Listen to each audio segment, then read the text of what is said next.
Around here, it's all, these are people, old men, fighting, not allowing Baringo to move on. Why are we fighting? For small things. We should need to be open and let our farmers benefit for once and for all. And we should not let these fights go on. Because if a chairman has said he doesn't want to say anything about CHA, even wants to talk about PCU. I don't know what's the difference between CHA, because the mill is owned by PCU. And those who operate the mill are members of PCU. And for us, I think this time that this mill, and again, because you have said you want to, he doesn't want the mill to do the aggregation.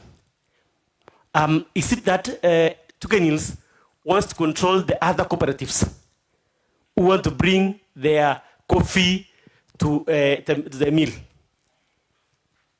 It should be open, because and the agreement, I think we have had, the agreement that was made was very clear that 2 acres were given to them because Tuganils really did well to receive the child for Baringo. Baringo got a gift, and Tuganils were gracious enough that they received this child and let it grow. I think, from my understanding, that's how it was. The agreement was. Are you still on the same, or you have changed from that agreement? Thank you. Okay, thank you, Honorable Keegan. Chairman, briefly, because I know we still have a report from the Secretary, just briefly, you can give us a response to those questions. Thank you very much for that, those questions. Now, I said he was our member by then. He's no longer a board member in Tukenils. I don't deny that he was not a member by then. I say by then he was a member of the board, but he's no longer a member of the board. So we are now looking for one to get there. And for your question, I don't think I said we don't want CHA. I said public listed company. It's a company, is it? And we cannot actually let a public company, how are we going to work with a company we never met an agreement with? We made an agreement with PCCU. And we accept every member of the union, cooperative union. So I think that is clarified. Okay, thank you, Chairman, and you can leave at your pleasure. So maybe the Secretary, you take a very brief time because the Chairman has expounded most of the things. I know you will only touch on the areas the Chairman has not touched. And mainly because of the agreements, we'll need you to table the agreements if you have, and if you don't have, you can let us know. And also we'll require your minutes.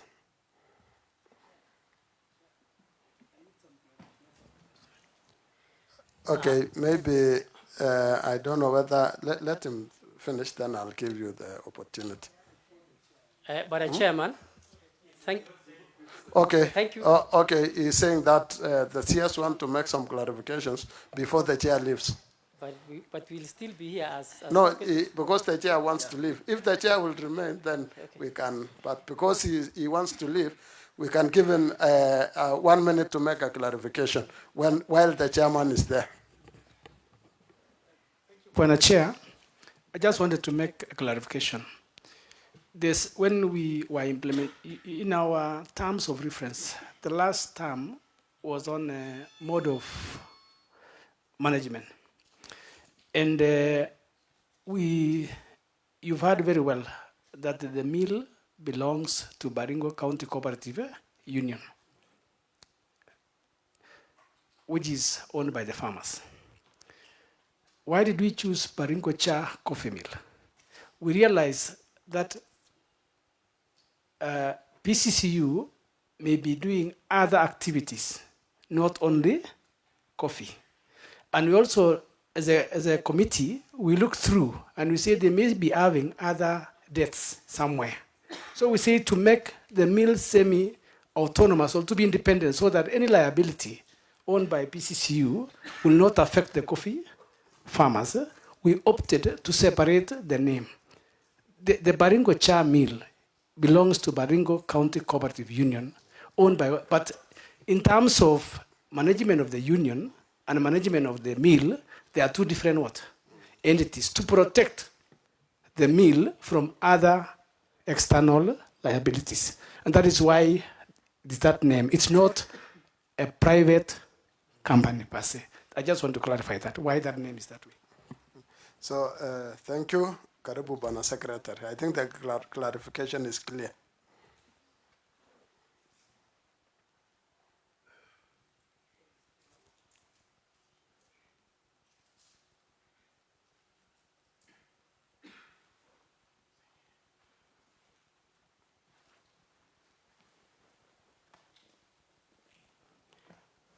Bwana Chairman, first, I want to thank you for this opportunity, for allowing us to come tell you exactly what is going on and what happened much earlier.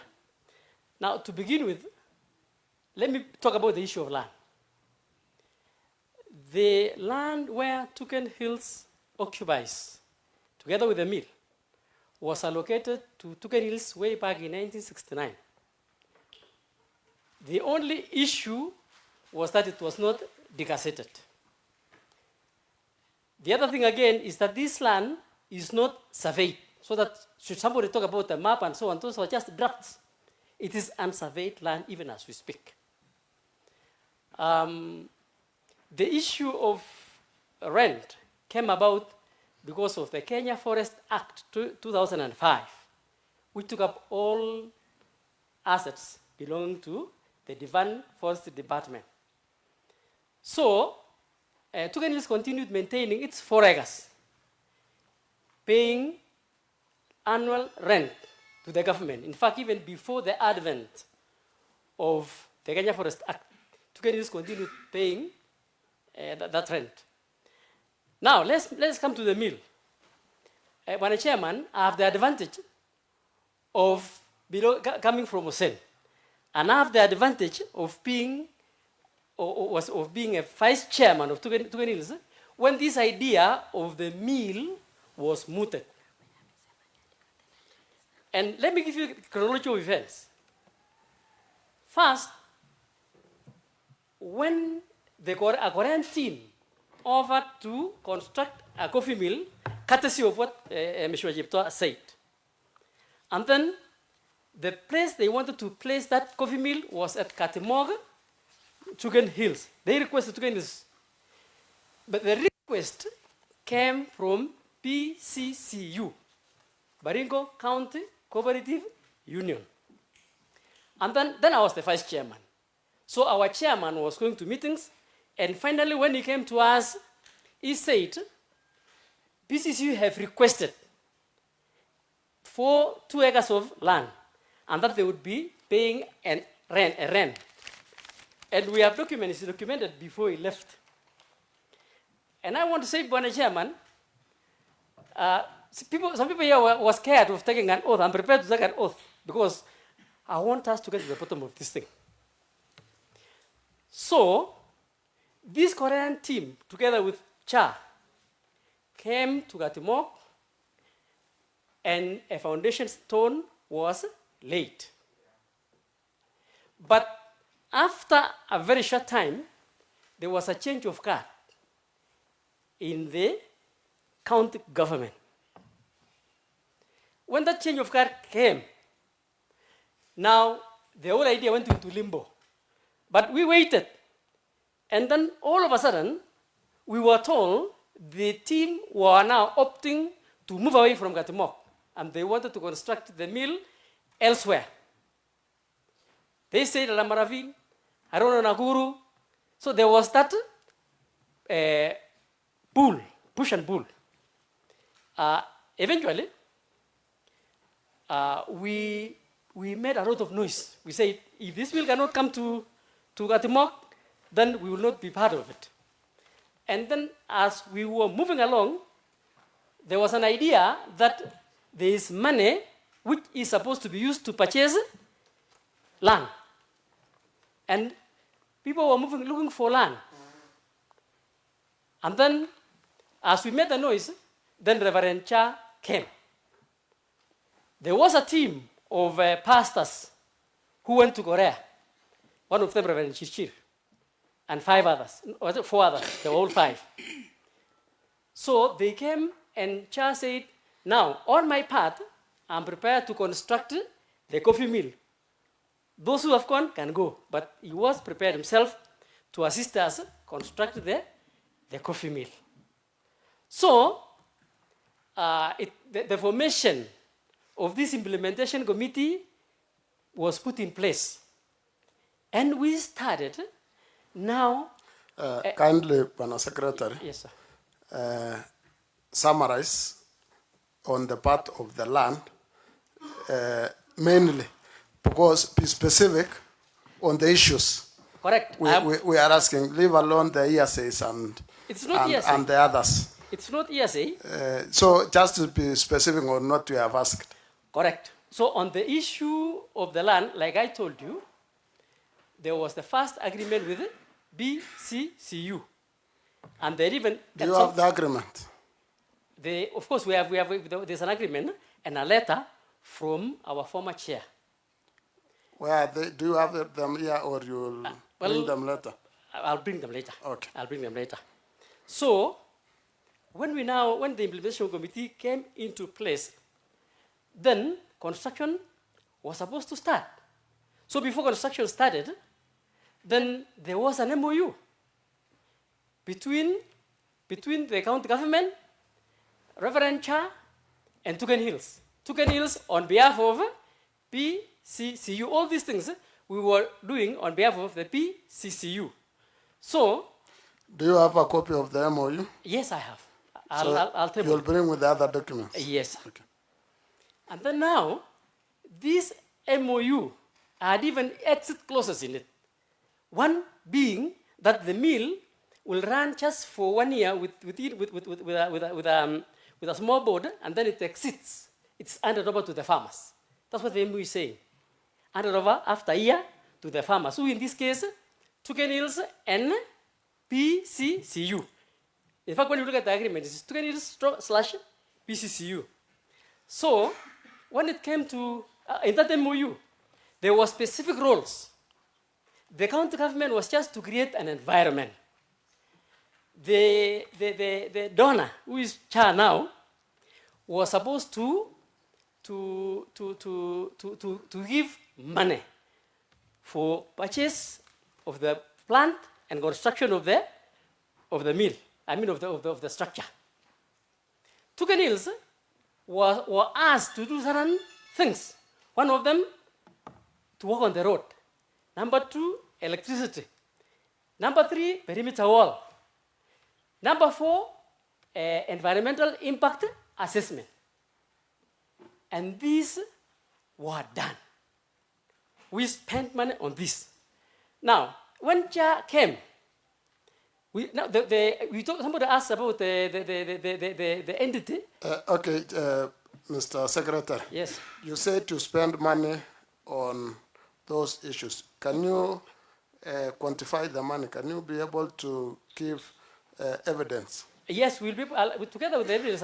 We'll give to you. Okay. You know, actually, we got this invitation. I wish we were directed to have a write-up. We would have come with it. But all the same, we will give you these ones.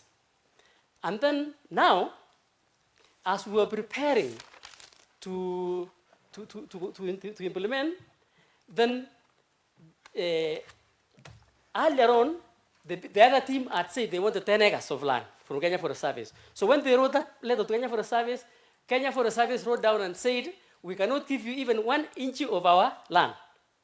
And they came down to us and said, now, for the 4 acres, restrict yourselves there. So as Tugen Hills, we were forced to write to Kenya Forest Service to ask them that we were not constructing anything new, that we were only improving what was there. And then now, they said, clear the areas. Before you begin, clear the areas that we hold them. Because there was some piecemeal payment. And in any case, Kenya Forest Service, their instructions was that you only pay for that piece of land you are using. If you allocated 10 acres and you're only using 2, then you surrender or pay for what you are using. So for Tugen Hills, we were paying little because we were using a very small place. But what was allocated in 1969 was 4 acres. So we had to look for money to pay these areas.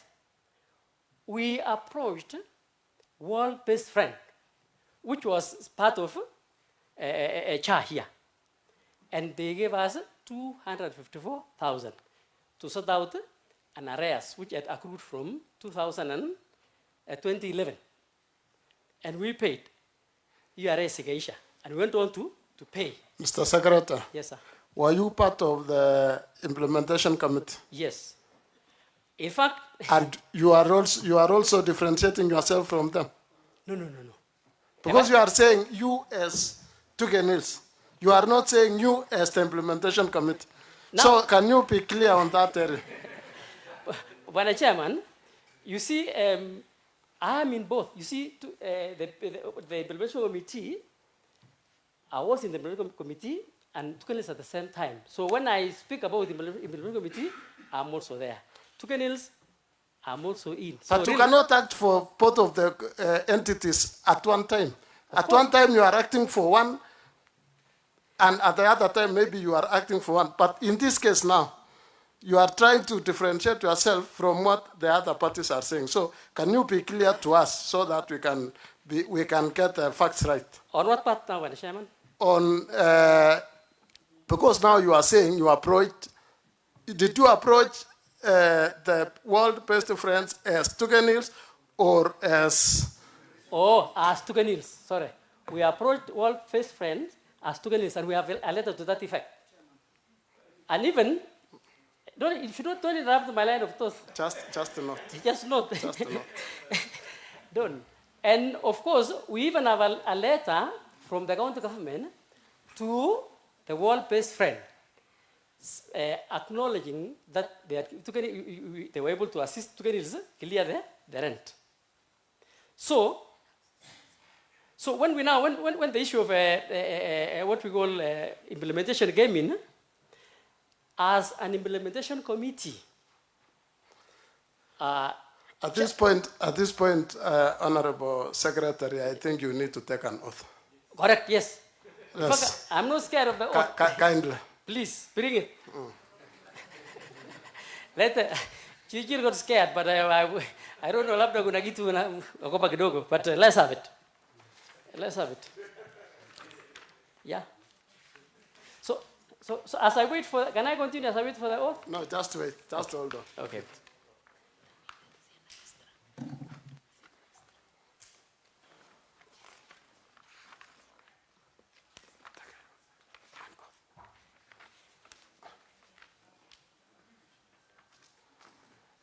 Meanwhile, maybe County Secretary, you can clarify what you had. Well, just have a seat as a copy of the oath is being brought.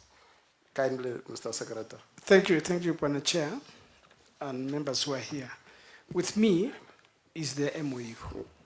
And the MOU says to gain yields on behalf of Baringo County Cooperative Union. And it stipulates the work of each party. It says that Boyong Cha, who is Cha, Kindly, Mr. Secretary, just have a seat. says Boyong Cha in bullet number 5 will pay, the first one will purchase the coffee mill of 1.2 tons, prepare architectural designs and layout. Number 3, construct the coffee mill buildings, fence the coffee mill, plan perimeter security. And then the 5th one says pay Kenya Forestry Service rent arrears to the date for site on behalf of Tugen Iris, which is representing PCCU, of Kenya shillings 254,000. So it's actually merely for Yatich to stand here and say that we negotiated. It's actually in the agreement, and it was on behalf of PCCU, and it was part of the agreement with the county government of Baringo, CHA, and Baringo Cooperative Union. So it is documented, and it is signed by the 3 parties, and the governor signed. So what I'm saying is, it's good, Mr. Chairman, that we speak the truth here and make everybody understand that we are not lying here. Thank you. Honorable CS, can you kindly table the MOU? So we have received the MOU and we are going to look into it. So kidogo tu Bwana Secretary, wacha tumalize hiyo upande ndio tuendelee. Ndio maneno iweze kusonga vile tunataka.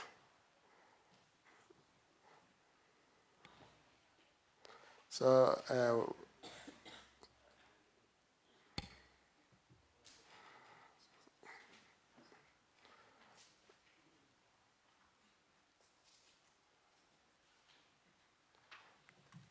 okay, as we wait for the secretary to take an oath, because the matters he's raising are very weighty and sensitive, and maybe I can give to kindly give, yes. Honorable Chair, maybe I would like to comment on the same with what the CS has said. Okay, and are you part of Tukenils? No, PCCU. Oh, you are part of PCCU? Yes. Okay. I'm representing the chairman, PCCU. Okay, proceed. So in that agreement, the three parties, Tugenils, county government, Chapoyong, on the mill. I think as the CS has indicated, it is actually the same agreement we made. So the issue is, because Tugenils is the host of the mill, on behalf of Tugenils, on behalf of Baringo County Cooperative Union. So in this case, and also the lease under the Kenya Forest Service is under Tugenils. So how they came in is because Kenya Forest Service, they could not allow we construct the mill because the lease is under Tugenils. That is why that agreement, Tugenils appear. But now, when we negotiated for the 2 acres, we negotiated with the former chairman of Tugenils, and they said we give them, the affiliate societies, to give them 1.4 million chassis from all the societies, so that for hosting us, actually. So, and the 30 societies now should have contributed something small for thank you to Tugenils. But actually it was not selling because it is under Forest Service. So now, how they come in is that whatever we want to do at the site, Forest Service have to give out the permission to construct the mill, even to put the power line. Forest Service should give, but they could not recognize PCCU because the name is under Tugenils. But now, as PCCU, totally now, because the mill is complete, should be run by the PCCU. And PCCU, the 30 societies, number 1 is Tugenils, Farmers Cooperative Society. Yeah. So he's a member of PCCU.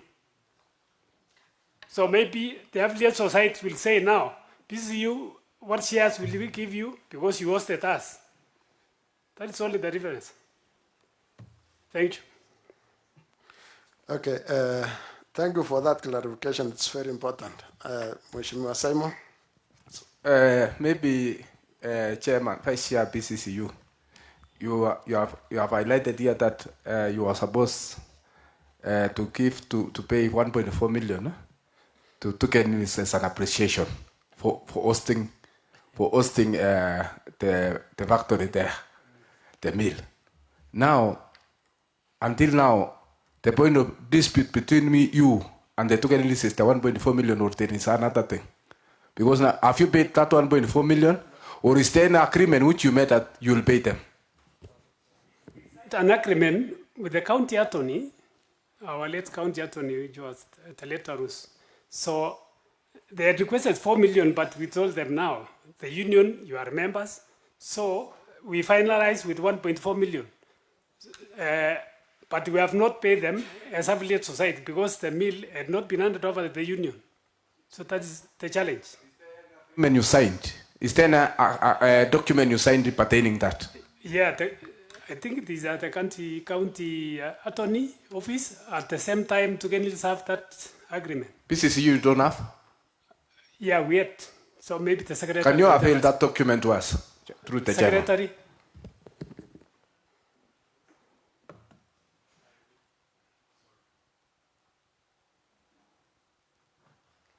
We are yet to see that agreement. It's maybe because we have not been in our office lately. I hear the office was shifted to Baringo Cha Coffee Mill. We used to have an office at AFC down there. So, but apparently we don't have it. So, yeah. Mheshimiwa Gigan. Chairman, we can now see the problem where it is. This is now clearly where the problem is. And maybe because the interim chairman is here with us, was that agreement, did the under PCU, did the other cooperatives agree to pay the 1.4 million, or they said it's not possible? And yeah, if my mind is well, I can't remember signing any agreement. And maybe the members who are here can attest to that. There was no such an agreement. And again, because the county secretary, the CS, is here and also representing the government, from the attorney's office, you can check for us if the documents relating to this issue, then you can table them for us. Yes. Maybe Keegan, do you have, Madam Wasir? Mine is just a comment, because I'm wondering if the secretary can say they don't know where their office is, then really I'm a bit sad, because the office bearer should know where the office is. Mheshimiwa Gigan. thank you, Chairman. I think the PCU represented here today, I think is almost getting the other cooperatives into trouble. It's almost accepting a liability without consent of other members or without knowledge of other members. I think other cooperatives are here, and we are also members of other cooperatives. Also, as we belong to some cooperatives, and I don't think we are not ready to pay. And it would be fair to other cooperatives, actually. I think the agreement was to, if I've seen the document, if my mind serves me right, because I've seen the agreement here, I think the agreement was to host on behalf of all the other, and not that we pay to host for us. I think unless Tugenils wants to claim the meal, because how Tugenils now is speaking, is like they want to claim the meal now. It's like you want to own the mill, which it is really, and I think that's where the push and pull is coming in. We can now see clearly where the problem is. That even now, from brokerage to ownership, that's where the pull and push is, and that's what has caused Baringo, as Mzee referent has said, that is what caused Baringo cooperatives to collapse all the way from Arol Mandeleo women all the way to the ile asali ya ile skin, and again you are pushing us towards, you want again to make the coffee fail. As assembly won't allow that one. I think we will stand firm and we will make sure that our farmers will benefit and won't allow another cooperative to bully other cooperatives. You can have our assurance on that. Thank you, Honorable Kiken. Honorable Tarus. Okay, thank you, Honorable Chair. Through the chair, I want to ask about the land, the 4 acres. The secretary to the Token Hills has said they have been paying rent. The question is, was that land decasseted? And if so, it is under whose name? Number two, he has talked about the road being done by the Tuken Hills.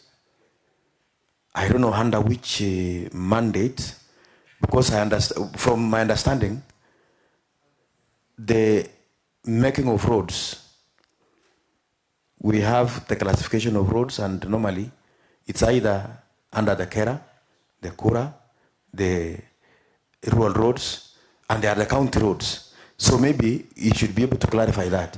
And Honorable Chair, the other thing that I want to ask is, after agreeing to give land to the BCCU, in that particular agreement, if there was one, was there an agreement on that particular amount to be paid? Because the county secretary has said there is no such agreement. They should be able to table that particular document showing the agreement, because it's like we may be going around cycles and finally we are not going to get to the root cause of this problem. And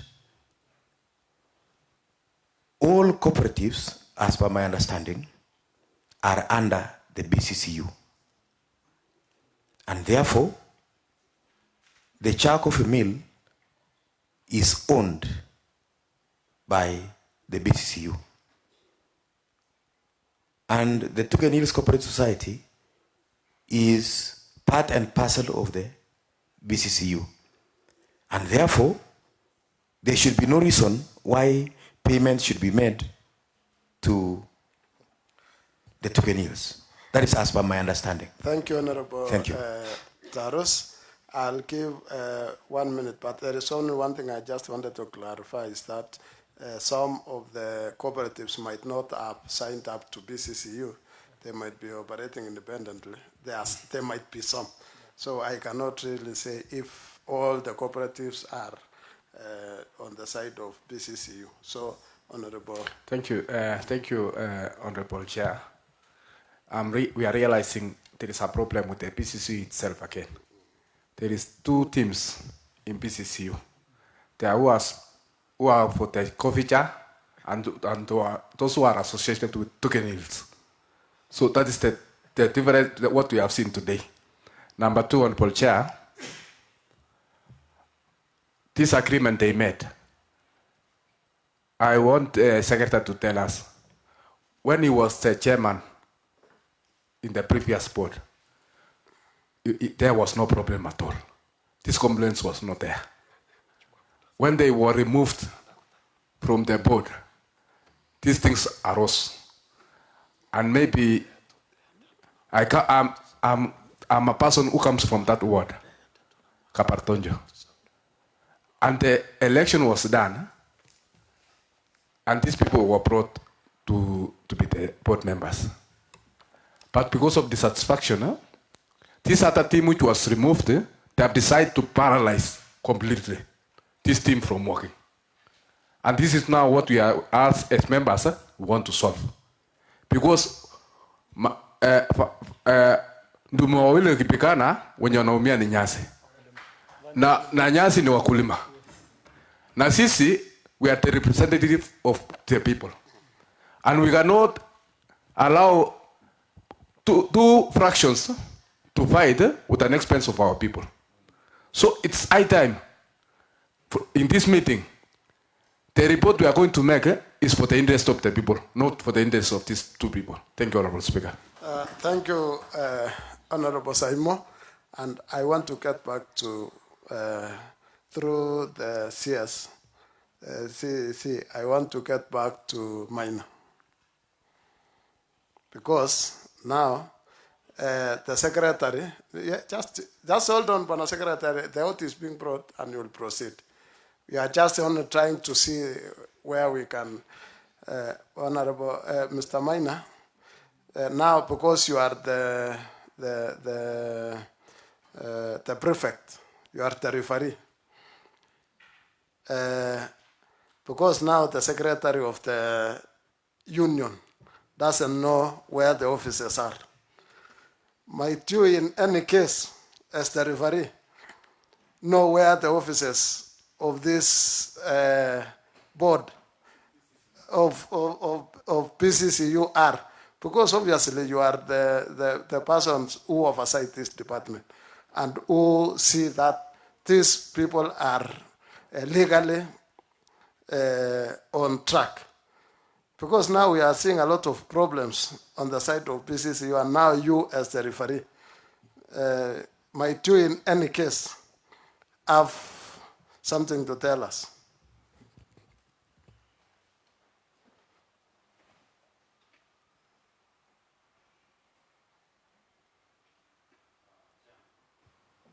Chairman, I want to say that it is now that is coming to my knowledge that there exists a difference, because it has never been brought to my attention in the past or before today.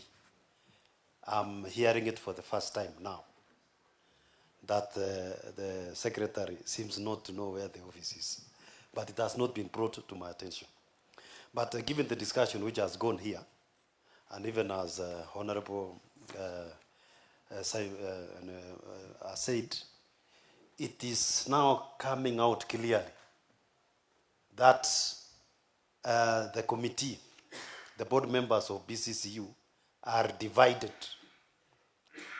And now they are clearly showing us here, who are seated here in this meeting, that they are divided to the extent that the secretary doesn't know where the office is.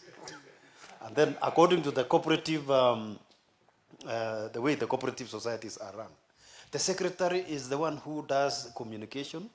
He gets hold of documents of the cooperative. And now if, when we are seated here, he doesn't know where the documents are, I doubt whether he's still the secretary. Because I'm surprised, because this one is coming to my attention. And what we can see is that there are differences in leadership in Baringo County Cooperative Union. And I think my work as the prefect, when you have said, is to streamline. And these issues can be sorted when people have regular meetings. Because now it is imperative that the leadership of Baringo County Cooperative Union do not hold regular meetings as a board itself. Because these things would have been sorted out a long time ago. Thank you, Chair. Okay, thank you so much. And now we want the secretary to take out of the oath.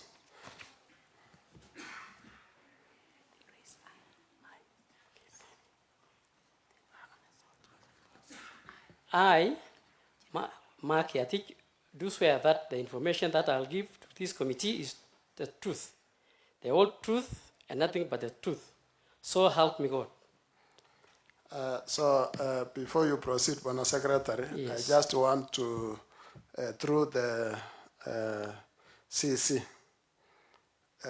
want to, even before we write the report, we want to direct you to put the cooperative sector in order. We shouldn't come here and be talking, bringing our differences even to the limelight of everybody. So, Madam CC and the CEO, kindly, now that you have where to start, so start from there. Properly guided. Shall do so. Okay, so proceed, Honorable Secretary. So, Bwana Chairman, first of all, let me make clarification. Just to make it brief, Then allow me to go to proceed then. Yes. I said there were questions which were raised as I was seated. One of them was the issue of the land. Tuganils is a primary society just like all the other societies. So its property remains its own, and whenever it's given out, it has to have the approval of the General AGM. Number two, one honorable member asked about land settlement. I said earlier that this land was given to Tugen Hills or was allocated to Tugen Hills in 1969. And there's no allocation that has been done. And it will be done when the time of degazettement comes. Because in any case, in Baringo, we have a lot of forest land which is occupied by private and public institutions. For example, the whole of Tenges Center, St. Mary's, Tenges High School, the Health Center, the DO's office, is still forest land legally. Schools like Talai, Kabartonjo, name it, a number of them. And I have the benefit of having been a board member in Kenya for a service for 7 years. So I have the history on this one. On the issue of the road, before the mill, before the mill was brought, our road was not, it was impassable. So we were asked to make it passable. So we had to do clearing and draining the water. On this agreement, it's self-explanatory. There are certain things that Tugenis was supposed to do, like fencing the perimeter wall, providing water, and even the 2 acres of land. This is the MOU, and we accepted to go into an MOU because we needed to go back to the general membership to get their approval. Now, allow me to continue. Honorable Secretary, there was a clarification made by the CS and also the Vice Chair BCCU, which stated that you are acting on behalf of them. You are acting on behalf of BCCU because you were the ones who were approached to sublet the land to BCCU. And because the Kenya Forest Service knew you are the bona fide beneficiaries of the land. So what do you have to say on that issue? But Chairman, we have no problem at all with BCCU. In fact, when the CS says there was no agreement, remember it's only beginning at 2018. So you acknowledge that you are acting on behalf of BCCU? Yes, but it all comes with a cost. Okay. So let's come to the construction. The construction went on very, very well. We had no problem, no issues at all. Although, of course, the initial cost from CHA for the mill, for the structure was 29.532 million. And for the plan, it was 27 million. And CHA said he was only giving 25 million for another one and 21 million for another one. So there was a deficit. Now, the funds which was used to construct the mill was all channeled through the account of Tugen Hills. The 48 million was all channeled through Tugen Hills. The paying entity was the account of Tugen Hills.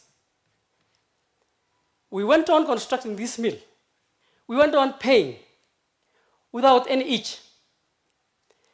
The county government gave us the first, I think it was 6 million, and another, I think 5. Actually, it all came to 17 million. But I won't confirm to this meeting that the amount of money that went to the mill was only 11 million.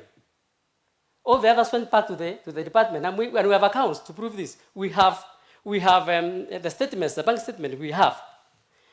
Now, when the mill was constructed and completed, it was decided that a manager be employed.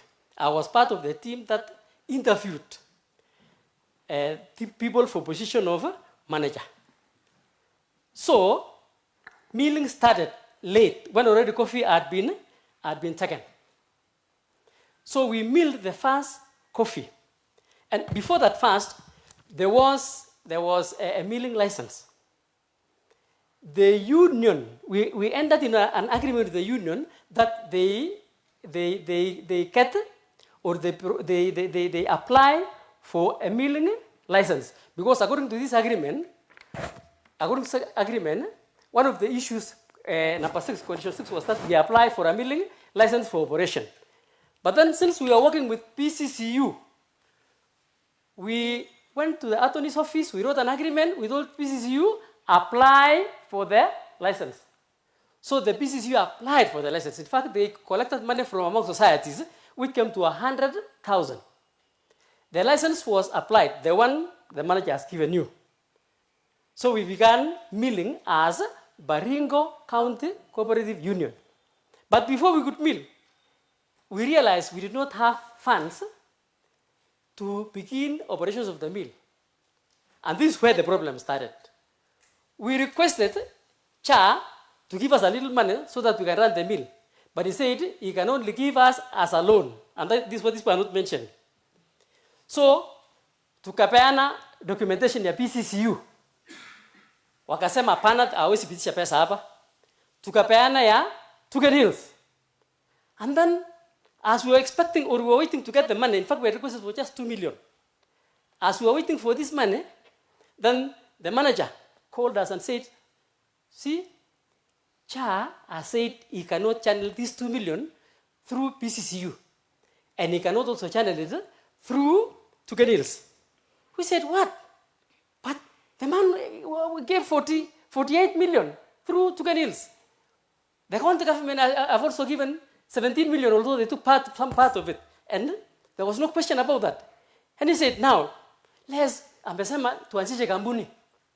a company so that we obtain these 2 million. And then we said, fine, it's okay. If that is what will make us get this money very fast, it is well and good. So he gave us forms, we filled. And this company called Baringo Cha Coffee Mill Public Limited Company came into being. So in our own mind, or in my own mind, I thought this company was meant specifically to receive 2 million because already we had a milling license. So we started milling. We milled.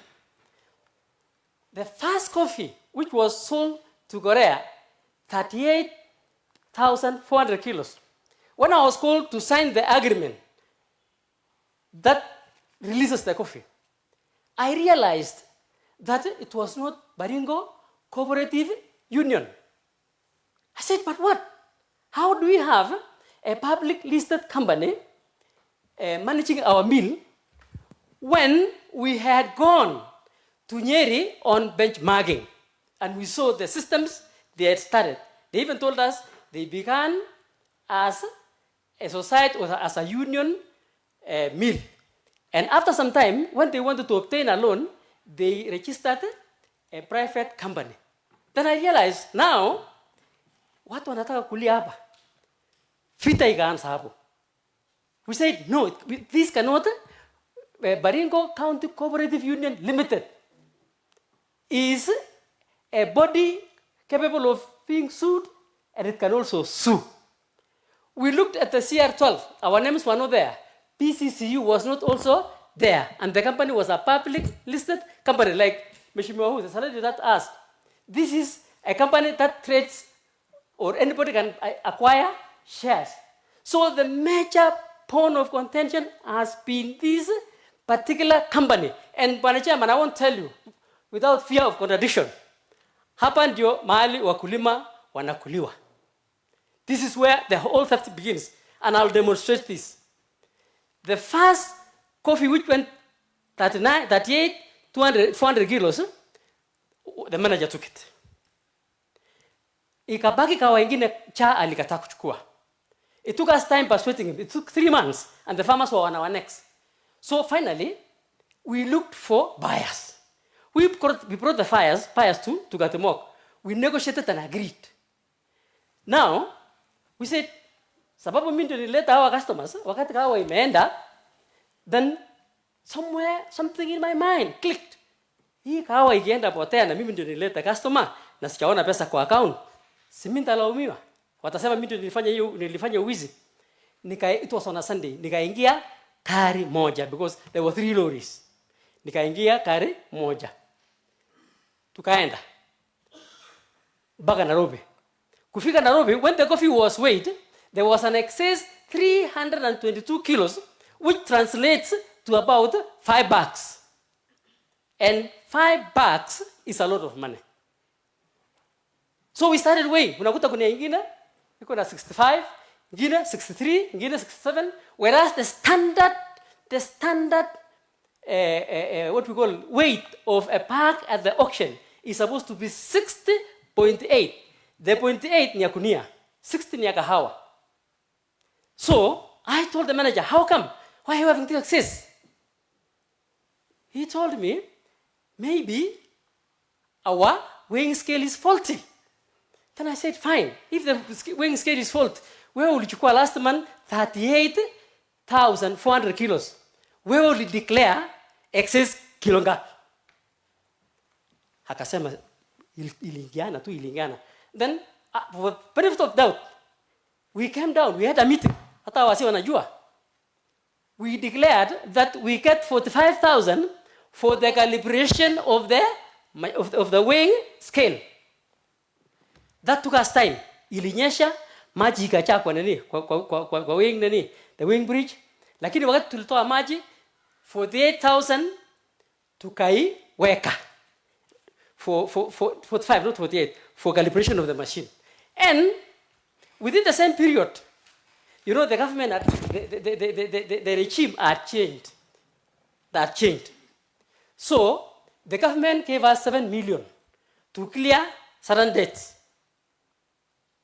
Tukatoa hiyo pesa, tukalipa constructor. Deni yake ya 5,300,000. Hiyo ingine, tukalipa deni. We got some of it, tukaweka commercial bank. Tuliweka, I think, over almost 700,000 to 680. But then, before muda kidogo, pesa imeenda. And when I went to the bank, signatories were willing. 2 signatories walikuwa wameweka. Nikauliza ni kwa nini? Nikaambiwa, they said the chairman would come and sign. And I said, but I was here, nobody's telling me. Nikasema, ilikenda namna gani? Nikaambiwa, CEC agriculture alikuja na watatu, wawili. Akasema, mimi najua hii watu. Peana pesa. Pesa ikaenda, minus our signatures. And we were supposed to sign 3 of us. So from that time, vita ikaanza. Within just 1 month, tukaenda elections here. We went for elections for BCCU pale kwa constituency office, and this one will clear us properly. When we went for that election, it was purely for BCCU, and that was the agenda. There was no agenda of election ya coffee, but it wasn't there. So in Liboisha, I said, I also got elected. I got elected as in supervisory. Mimi nikatoka. After a short while, I was told some people were picked to the board. I said, fine. If they were picked to the board of PCC, we have no problem. Of course, I had seen where the war was coming from. We said, fine, they can go on. Then I called the manager. Please, there should not be transaction on the account mpaka tukuje tujue imeenda namna gani. Nata nikaandikia barua cooperative. Nikasema, if this election was done, why wasn't it part of the agenda? Kidogo, tukasikia wamebadilisha signatures. And we said, fine. So bora kazi iendelee. As long as kazi iendelee. Pana Secretary, yes. You said you wrote a letter. Yes. Do you have a copy of the letter? To the bank? Or to where? You said you wrote a letter to the cooperative officer or the yes. PCCU? Yes, I wrote to the cooperative office. The copy of the letter or the one you wrote? I'll give you a copy if need be. I'll give you a copy. I think we'll need that copy. Yeah, I'll give it to you. And then now, we went on. Milling went on for 2022. We realized there was a problem. Our chairman talked of issue of aggregation. We realized that the mill manager alikuwa wakati wa kulima wetu watu gani wanaleta kahawa, he directs them straight to the coffee mill. Hata ule wa kilo 20, hata ule wa kilo 10. Then we again with the problem with a letter. Japonya najua Tukasema hii mill tumeleta ukaa kwetu lakini inaua tuken hills. Sababu how do you take an aggregate coffee ya mkulima ule si estate farmer? Because we have estate farmers. Estate farmers have the liberty of taking their coffee kwa mill. Lakini societies, sasa kama mill imeanza kuchukua kahawa from individual farmers, that's killing the societies. And then we went on again. In 2023, we milled our coffee. Right there. Ikakaa kidogo haikuhuswa. It took time. It was not sold. So finally we decided we were going to sell our coffee. We requested for a movement permit for a whole three weeks. Tukakatazwa. Mwisho ilikuwa karibu vita. Nikaambia a field officer, Kemeres, kama hii official document ya serikali lazima utoe. So he gave it to us. But when we went to the mill now to take our coffee, tukaweka askari 6 ya county government to deny us the coffee. But finally we used wakulima wakakuja. Karibu watoe fita, tukabeba kahawa. Kufika Nairobi, when we weighed the coffee, there was an excess 457 kilos, translating to about 9 bags. Then we now question, hii shida iko wapi? Milk statement inasema ingine. Ile imefika huko inasema kwingine. So hii kahawa yetu 459 ikakuwa inaenda nani angeenda kuitumia. That aside, when we came for the second consignment in the mill, tukapewa kubeba. Kufika Nairobi, when we wanted to sell the coffee, we realized the kilos could not tally with what we delivered. Then I called. I said, what happened? I called the assistant manager. Bwana Secretary. Yes. Earlier on, yes, you told us you had more coffee. And this time you are telling us it could not tally. So was it excess or was it less? Oh, it was excess. Again? Again, yes, it was excess. By 457 kilos, which translates to about... So is it the same thing or it is a different... After the next... the first one... The first one was 322. 322? Yes, the second one was 450. Okay, just for clarity. Yes. Started from the initial one and tell us what was the excess and then come to the second. The first one, the excess was 322. The coming year, part of our coffee was sold. And the other one, I mean, it was the boat now, the new boat. We allowed them to sell. We didn't interfere at all. So there was no excess declared, there was no less declared. But this one which we took, there was an excess. 2023, that we took, there was an excess. And then... so the excess, just to be clear, because you are mixing issues. Yes. The first and the second, just to be clear on the excesses. Yes. The quantity of the excesses. I have told you the quantity of the excess was, first one was 322. Mm-hmm. And that we were able to weigh bag by bag so that we can know hii excess imetoka kwa gunia gani na imetoka kwa society. The second one? Society gani. The second one now was purely for Tugen Hills. The other one was for assorted various societies. The second one was for Tugen Hills alone. That, what was the quantity? 457. Okay. That was the excess. Proceed. 457. So, 2023, they just sold. We didn't have any problem. Waliuza wenyewe, hatukufuatilia sijui kama kulikuwa kuna excess and so on.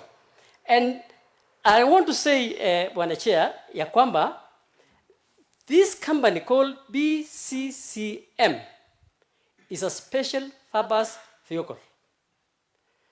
Number 2, you have heard the manager say he has co-opted the chairman of BCCU into the board. He has co-opted. Now, if we are working on rules, if we are working on the bylaw, because we have a bylaw, even if we have a bylaw for the union, the bylaw of the union states clearly who should elect a board member. It is saying From the north, Tugen Hills. From Central here, Secretary PCCU.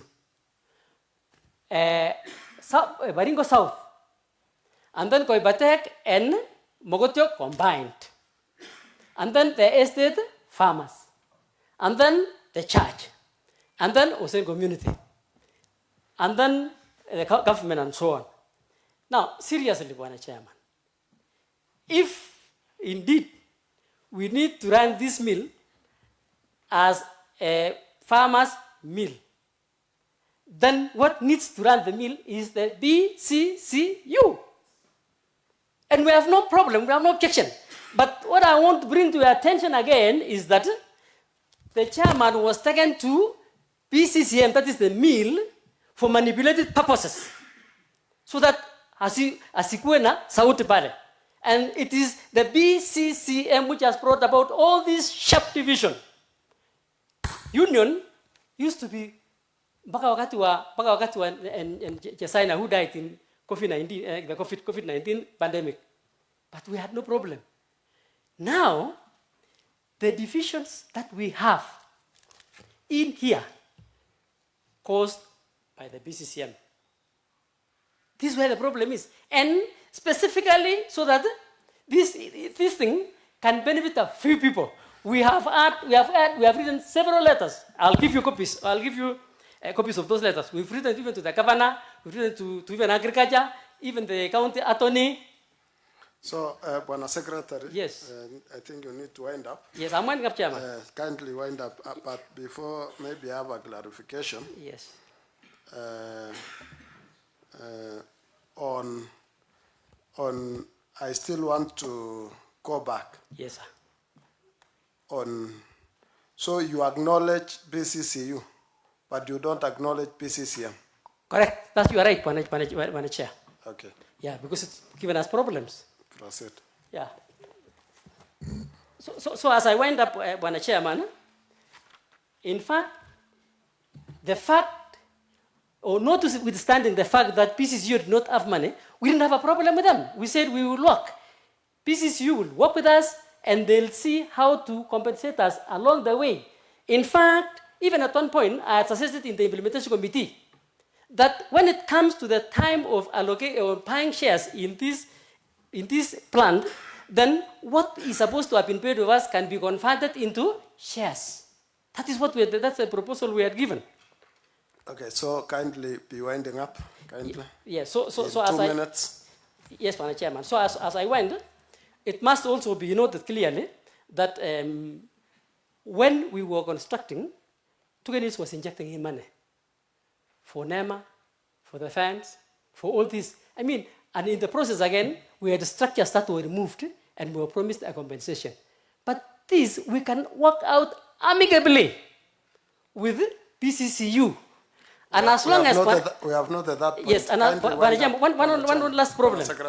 The last one, and we have tried over and over again, that we need to amend the constitution or the bylaw of PCCU because it will bring order. It will bring order in some of these things. Because somebody wakes up in the morning and says, okay, I have nominated so and so as Thank you, Bwana Secretary. Thank you. Thank you. I think members have realized that maybe 2 or 3 members have an interjection, and I'll start with Honorable Tarus.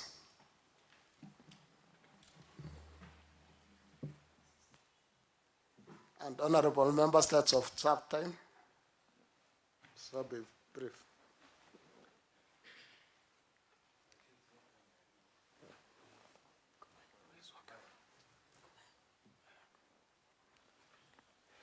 Okay, thank you.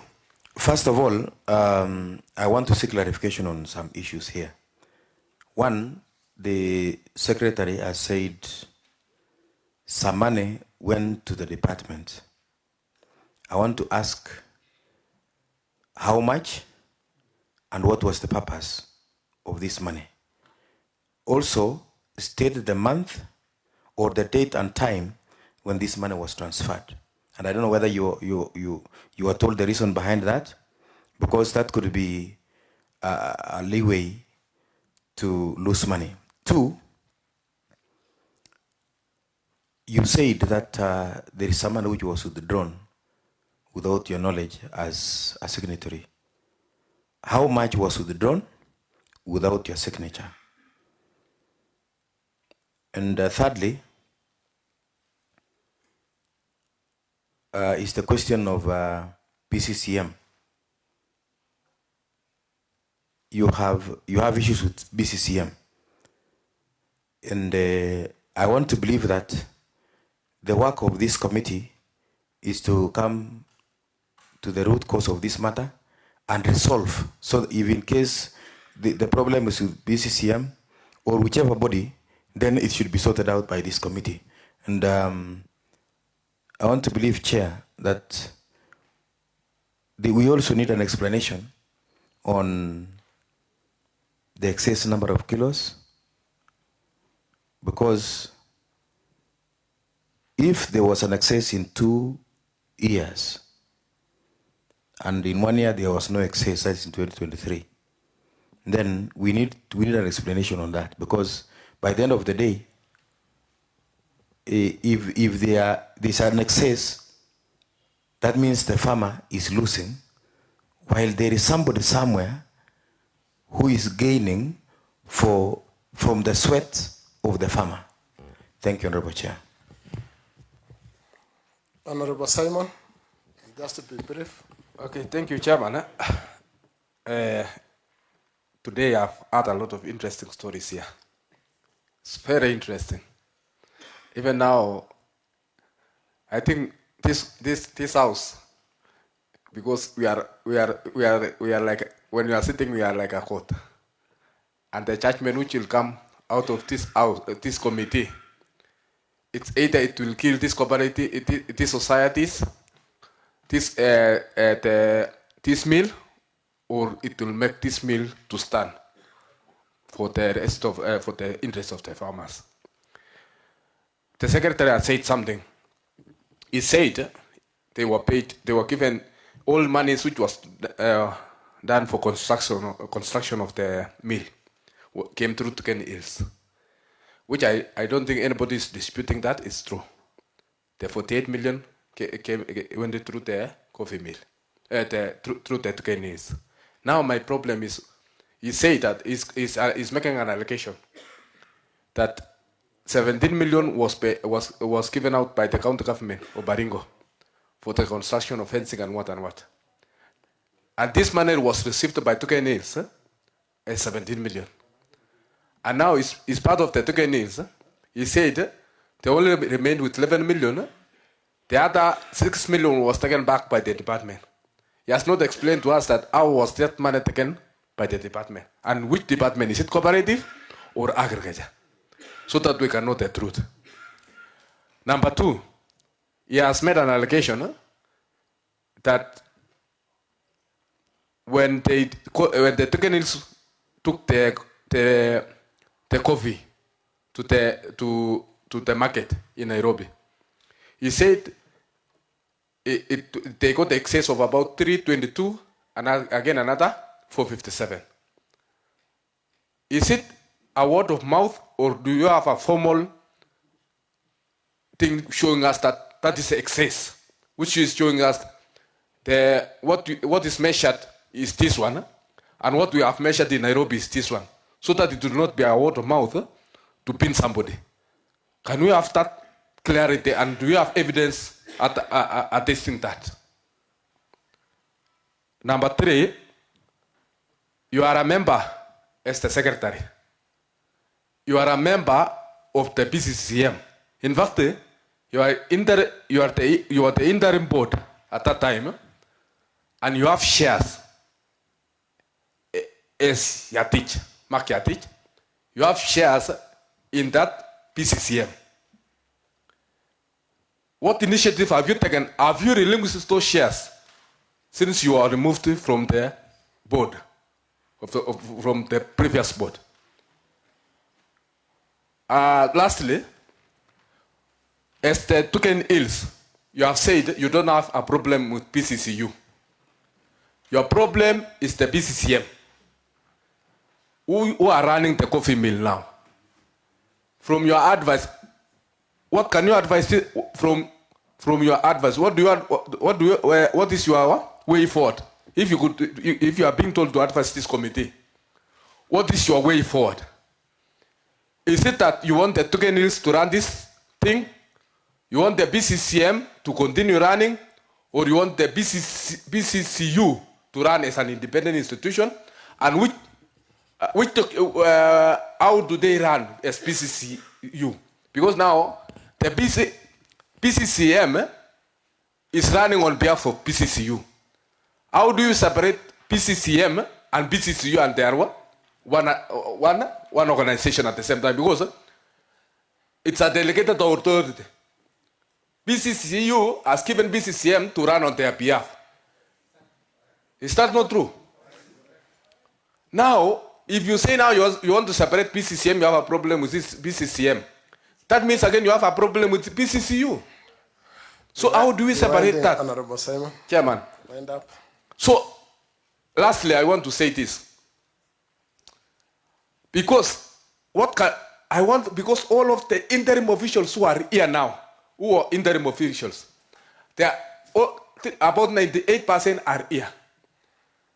Chairman, through your guidance, are these members willing to relinquish by writing letters to relinquish these shares for the interest of the societies to purchase the shares for the Baringo Cooperative, Baringo Coffee Char Mill, so that the societies can through the BCCU buy shares directly for from the Baringo Coffee Char, so that the owners will not be individual; it will be about the societies. Thank you, Honorable Chairman. Thank you.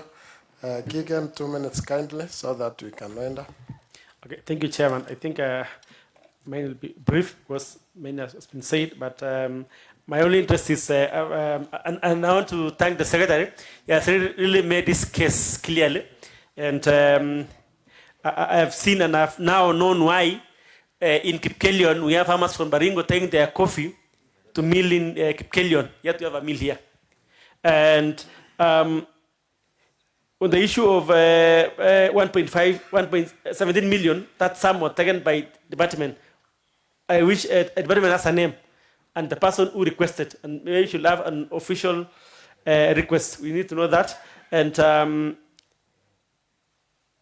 when the kilos were being, these lost kilos, was the manager, the one who is the manager now.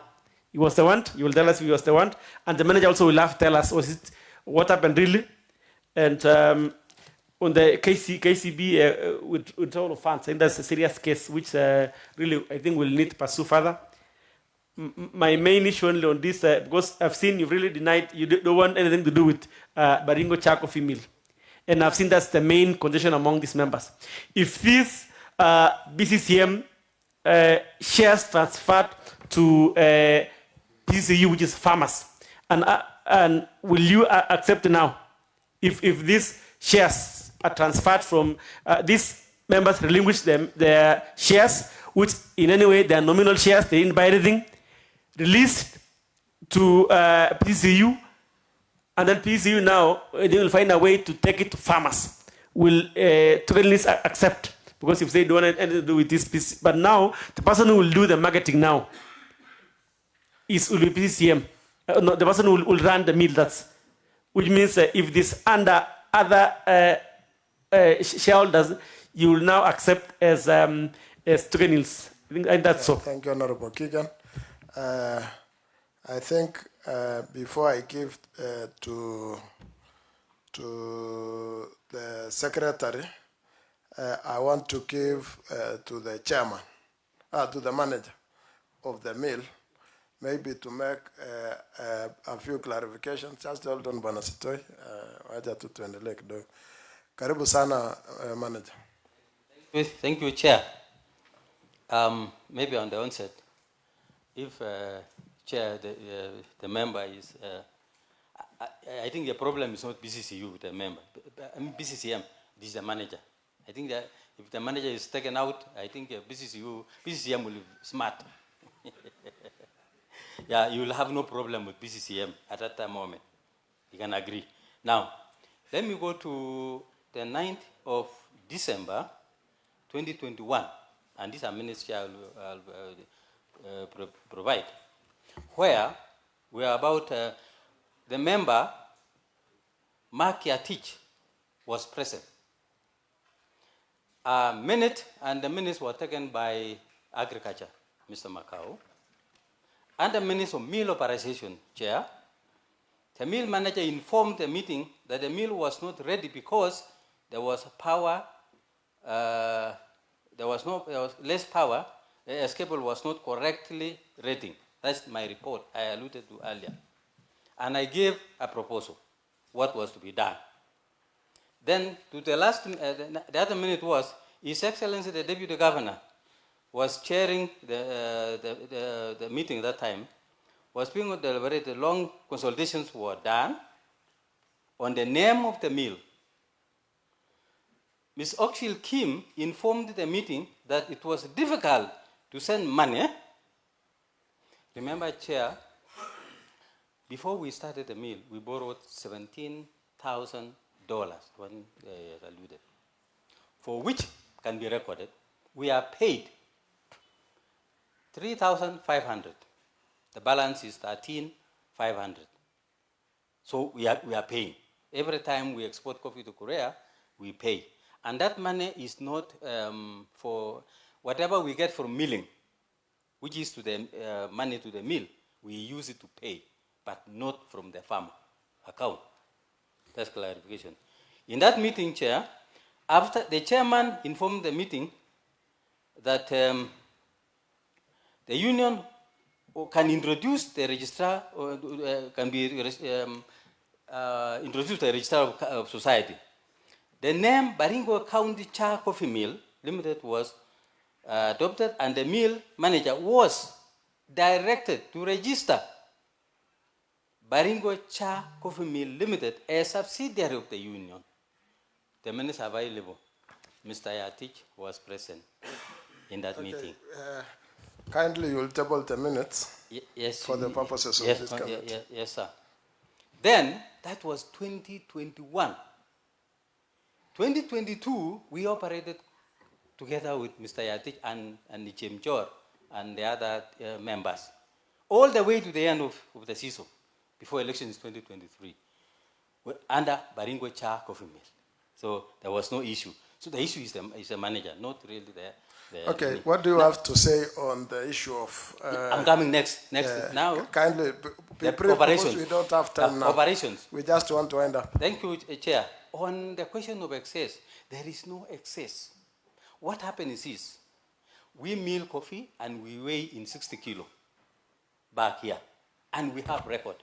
When we take coffee from the mill, where we take to the final, designated warehouse, we have the second weight with the same bag. Individually, every farmer, come on, Tugen Hills have maybe 20 bags, it is reweighed again, and that will be the final kilo that is indicated in the, and we have records. They maintain their record, we maintain our record. All that. So more often, okay, on that point, we don't need to belabor that on much. We will want evidence on both sides. I have evidence from the secretary and from the mill. Yes. Because everybody has a statement.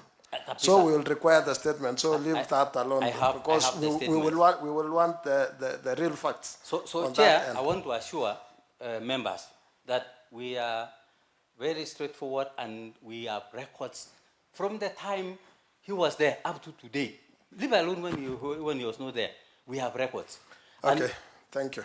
I just wanted to, maybe before the county secretary, I'll give the secretary 2 minutes to clarify only, and get the word only, because we don't have time anymore, on the issues raised by the honorable members. One was about the money, which was refunded back, and the other one was about? No, the quantities, we have ruled that one. So it is only on the money. So on the interim membership. So Just hold on. Let's give him first. Just 2 minutes, Mr. Secretary, because we have understood. It's only a clarification.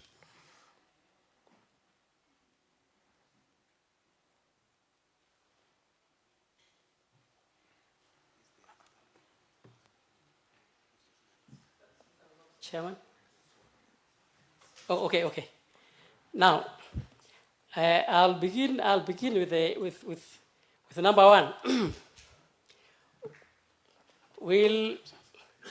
Mr. Chairman, we'll get statements from the bank, and they should be able to tell us how much was transferred to the contractor and the supplier, and how much was withdrawn. And of course, from there you can be able to make a judgment. Number two, somebody asked about the money which was withdrawn at KCB. There was 161,000. What we had left at the account was 648,000. So the one I saw and disputed was 161,000, which did not have my signature. It did not have the signature of the treasurer. It had only 2 signatories. Somebody, of course, has asked about the excessive kilos. Oh, yes. No, leave that one alone. Just proceed to...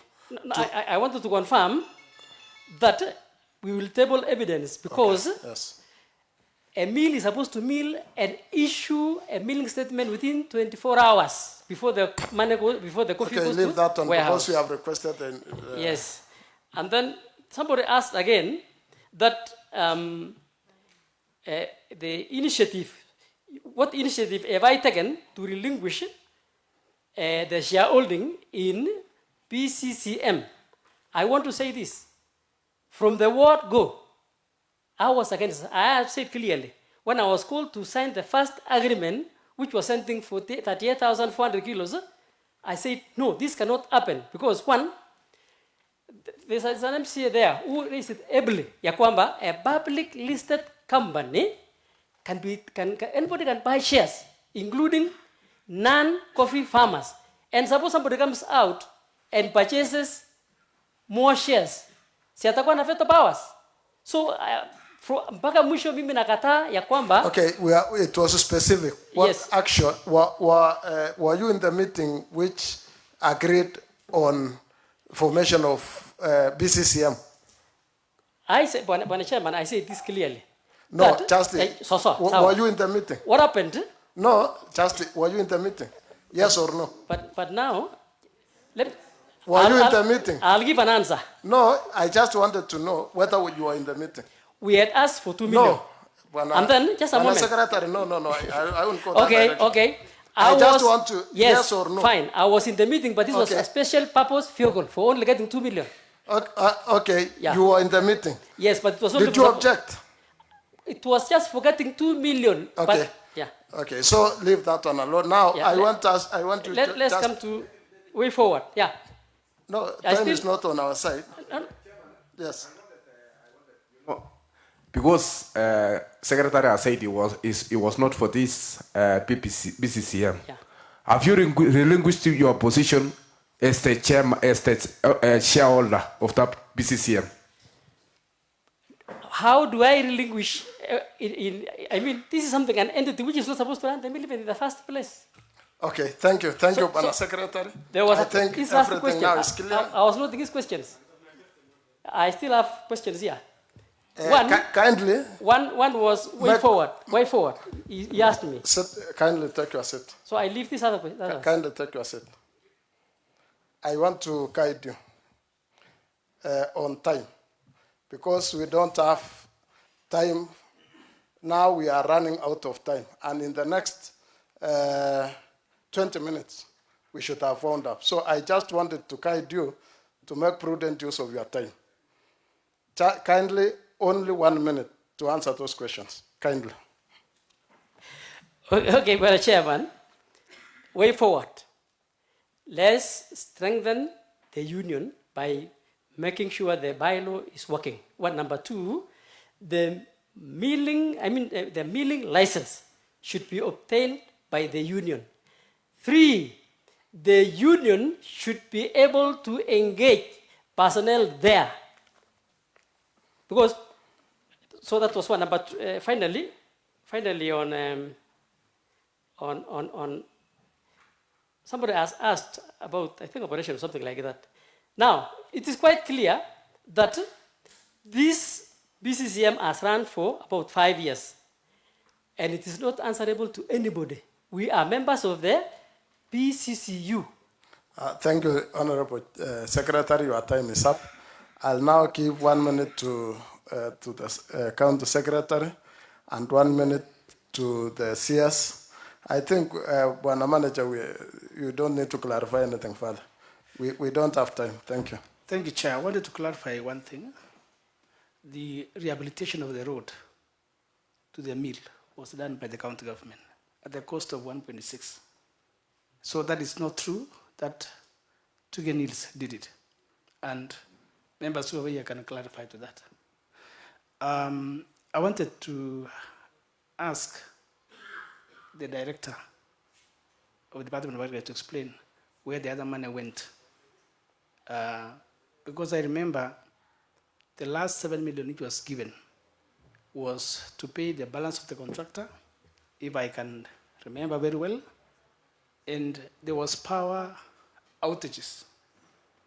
The installation of the power was not working well, and some of the money was to pay Kenya Power to come and do it. So I want to, allow me, Chairman, let him clarify, because I may not be having the data well. Okay, maybe I'll give to the Secretary first, then add to the... Okay, let the Director first, then the boss will end. Okay, thank you, Chair. The payment of 7 million from the county government of Baringo, that money was used to pay the contractor work certificate of 5.3 million. Part of that money also went to pay for the gun bags, and then there was the issue of the power outage. So 3 items is what the money was used for. Bwana Director, will you be able to give documents to that effect? Yeah, I will, thank you. Okay. Madam Sisi. Chair, we have had a whole morning discussing the issues of this coffee value chain, which has been so beneficial to the farmers who have engaged in the coffee farming.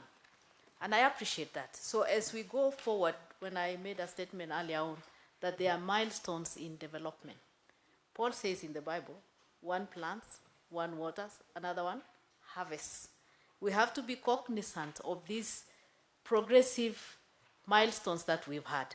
So I want to go back to the cooperative union, who have been so gracious enough to give land to for the establishment of the coffee factory, the milling, the coffee mill, because now that's a dry mill.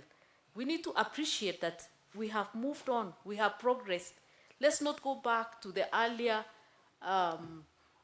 let's say, simple milestone when we had not developed the much we have. We are now known as a county that produces coffee. So we need to clap for ourselves for this achievement that we have made. Now, concerning the KCB Bank, it is a bank of repute.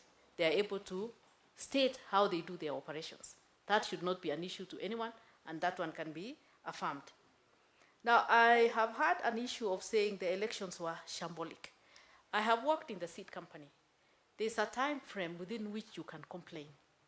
If the seed doesn't germinate, that is when you can raise your complaint. Even in marriage, when the pastor asks, who has a complaint? Can you say it now or forever? Shut up. So within the period within which a statement can be raised or a complaint be made, let it be made.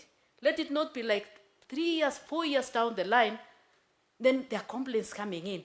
How then will we progress as a county if we are always blocking each other from progressing? How then will I even speak? Because my task is to solicit for funds, solicit for partnership in terms of going forward. The partners are watching this, and they want to see how we are progressing as a county. Can we be united in saying for coffee, we are done with that? Can we now go for other value chains that are still remaining? Because we are a county of great diversity. And in this diversity, we have mango, we have cotton, we have all this. And our role, even as a department, is to give extension, the best way to produce this coffee so that the mill can run optimally. Right now, we are only operating for 4 months. And yet we want to operate like Ipkelion, where you went there, where they operate the whole here because of the amount of coffee that they have. Chairman, I submit. Thank you, Honorable CC. Now that I just want us to have a word from the brokerage firm, because that's the only area we are left with, and then we'll line up. And now that we don't have time, I want the chairman of, what was the first name of the Kaawa? And then the other one? Yes. So the chairman of the, you represent which one? Kawa. Brokerage. Oh, okay. Yes. And there are questions, specific questions which we want to note. And Yes. maybe before you proceed, I want a member to ask the specific questions. And maybe also the concerned parties, you will take note of the questions so that if the chairman might not be able to answer, it might also, others might fall to the mill, others might fall to BCCU, and others might fall to even to the department. Thank you. So, Thank you, Chairman. This is a straightforward question, sir. I'm seeing Baringo Kahawa brokerage was registered on 12th January 2024. And then Baringo marketing was registered on 3rd July 2024. In this, among the shareholdings, the point of concern to me is PCCU in Baringo Kahawa brokerage is the sole owner, yeah, with 500 ordinary shares. When you go to Baringo marketing and brokerage, PCCU are the only shareholders with shares, which they have 1,600 shareholding. My question is, why do we have two brokerage with the same shareholding, where the BCCU is the main person there? Why do we having that? Because if you tell me the owners of these two brokerage, these directors doesn't own shares. The owners of these two brokerage companies is the BCCU. So why two brokerage company? just hold on. We want to be specific so that we can finish fast. Gigan? Okay, thank you. Maybe to provide a comparison, maybe on the prices in the coffee industrial market and what the mill pay to our farmers. Could our farmers be paid something lower than the industrial market? First from the pocket, and then maybe again, how many farms are attached to our mill? Is there any? Tell us. Yes. How many brokerage farms are attached to our coffee mill? Who are the owners of this brokerage farm? The two. Who are the owners? It's good we know who owns them. And then what's the relation between the coffee mill and the brokerage farms? Is there any what's the relation? That's it. Thank you, Honorable Kiken. So, chair and the two chairs, and also the manager, because we are concerned with this because of the reasons behind the mill not having a brokerage farm to sell their coffee, to sell their coffee, and that is why.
union.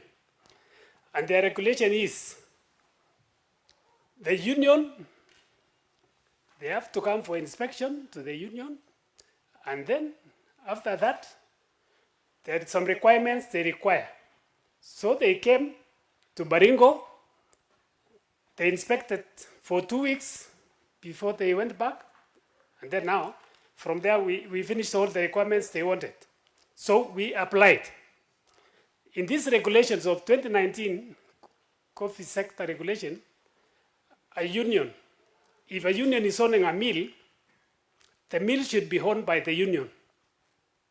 But when they came, they found that our mill is not a union mill.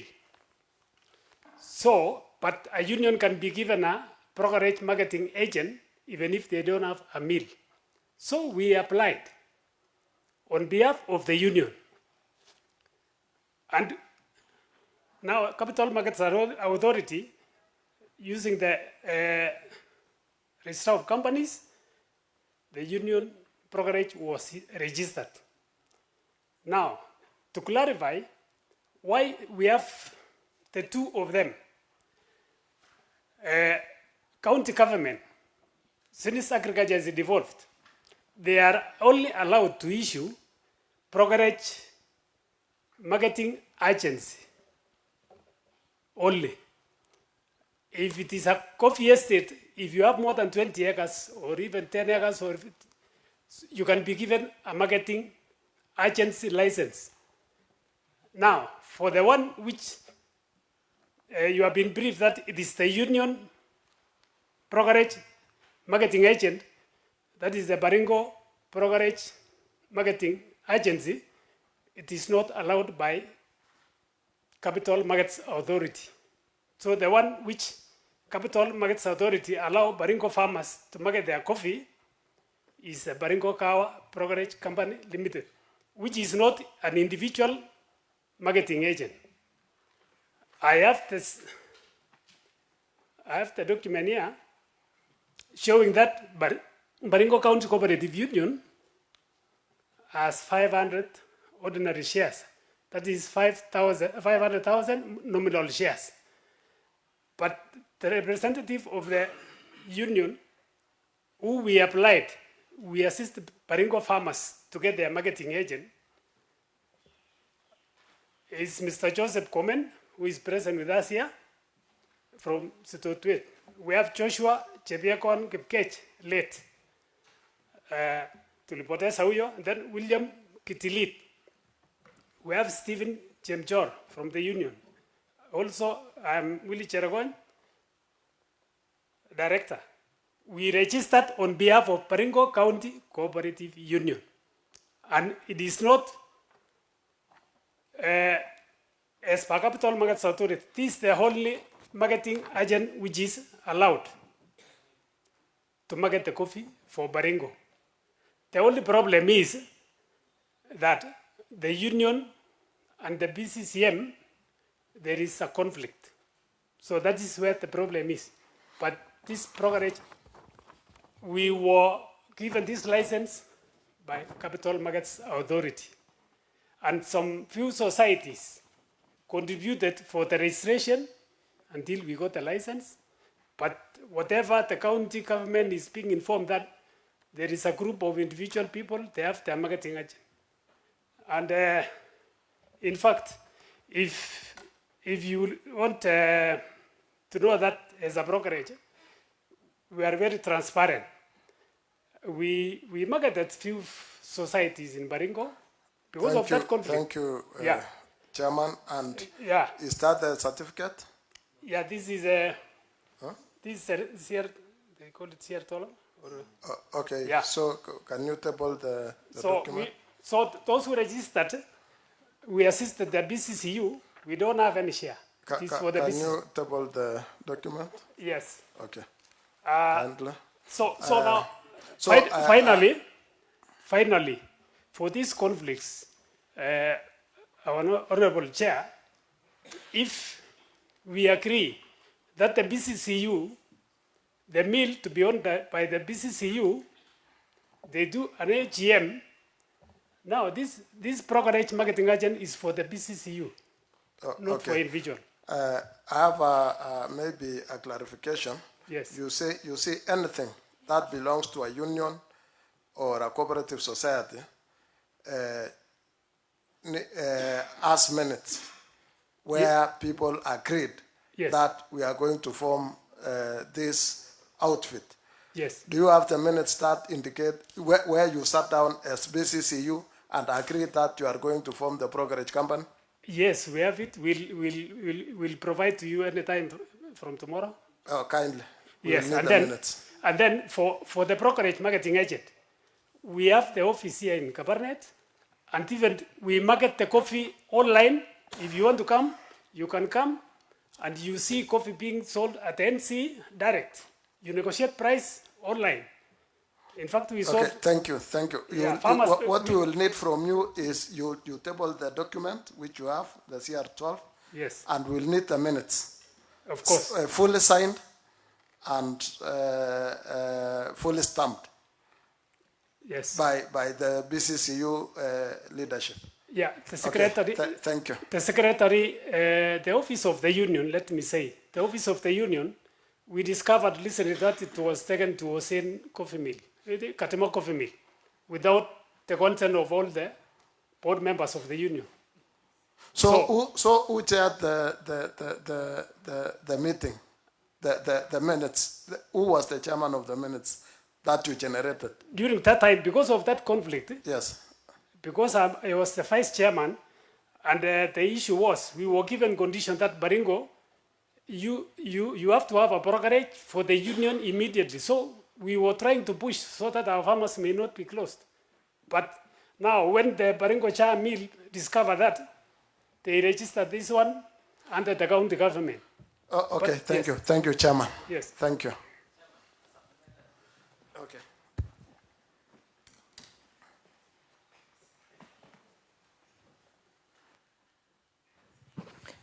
Thank you, Honorable Chair.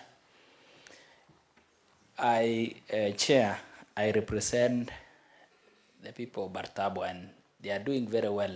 Now they are coming up doing coffee.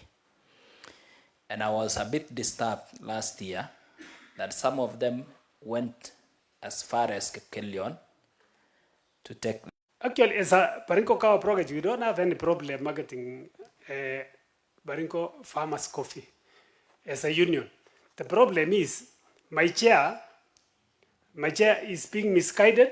That's why you see the union is helter-skelter, is being misused because of lack of know-how by the chair mill. Yes. Okay.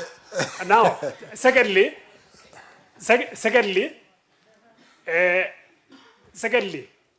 the manager has been marketing Baringo coffee, which has not been sold to Korea.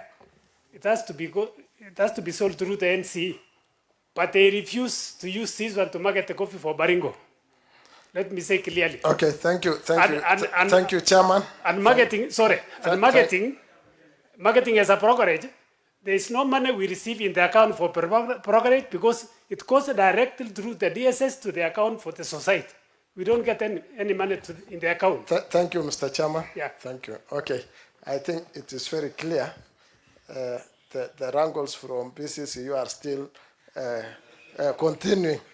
And now that, I think that's something evident, so we don't need even to belabor on that point. So I want the chairman of the other farm.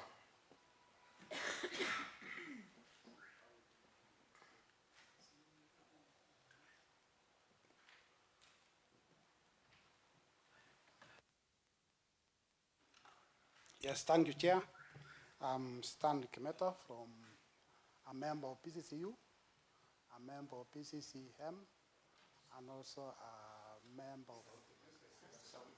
member of Kabimoy Society. So I represent Eldama Ravine and Kabimoy Society.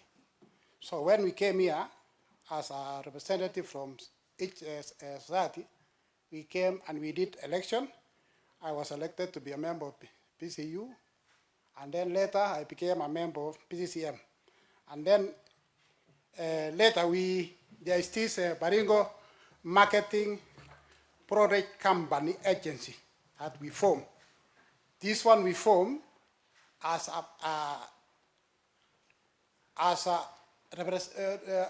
for the union. It's also for the union, the way the Kawa is also saying.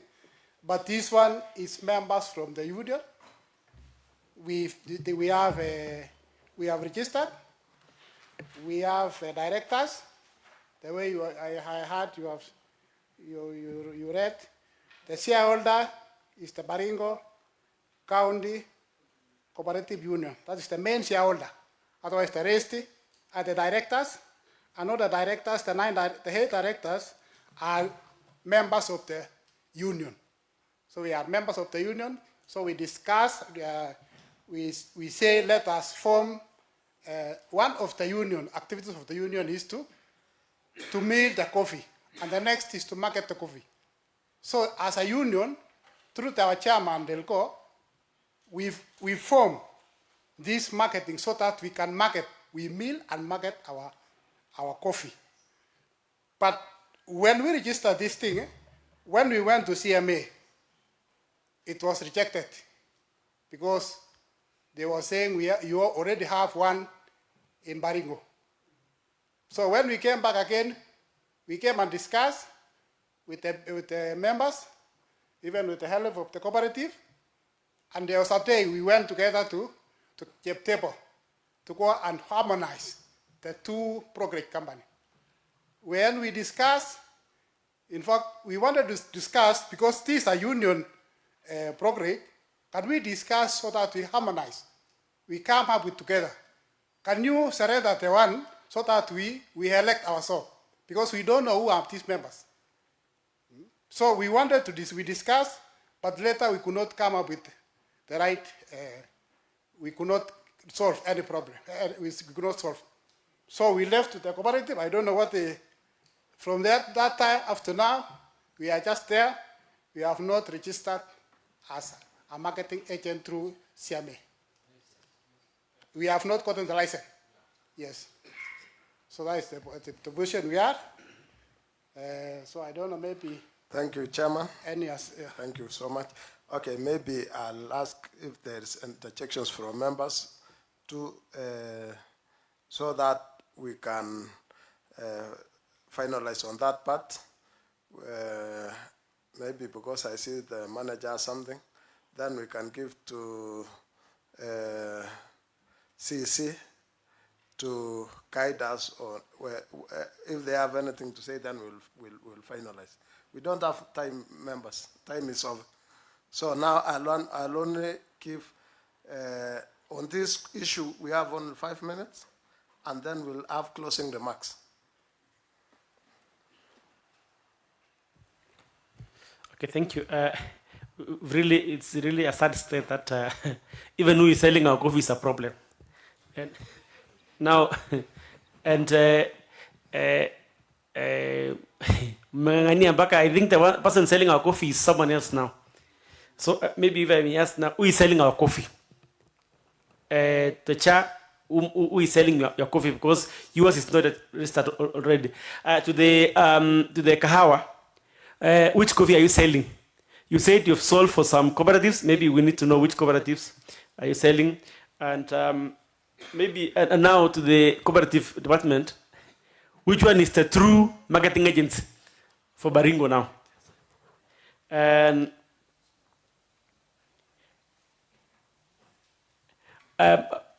for the Kahawa, who are operating the account? Who is the account holder? Who is operating the accounts? Also to this other one, who is operating those accounts now? Because it seems we are not, and the two of you now, because we have seen how Kipkelion operates, and our farmers take their coffee to Kipkelion. Nyi mkipigana huko kando, mnapigania hewa. Wakulima wanaenda other place benefit, we lost jobs if we are happy, because the mill should have a marketing agency. But now it will be through the union, because the mill is owned by the union. I don't know if what will happen so that you agree, so that you can have one marketing agency. You need to calm down, all of you, and agree to have one marketing agency. And for the sake of Baringo, and for the sake of farmers, we have to bring down our egos and greed. It's enough for everyone, but because of our greed, our farmers will suffer. Let's bring down our greed and agree, and let the funds go to farmers. Thank you. Honorable members, we don't have time, and because the questions were specific to the chairman, let him answer only in 1 minute, just to be specific. Yeah. Okay. So, Honorable Chair, the question Mheshimiwa has asked, actually, It's mainly on the people, on the coffee you sell. That one only. Yes, he asked about how many societies have we sold the coffee in Baringo. I told you the challenge, we have the conflict with the Baringo chair. So the brokerage is for the union. Application was done by the union. It was signed by chairman, who is not present, Lelgo, when we were applying through the CMA. He signed application with the secretary, and by that time I had not come as the vice chair. And also Paris Shigamoiwes, yeah, they signed application to CMA, application for licensing the Baringo County Cooperative Union.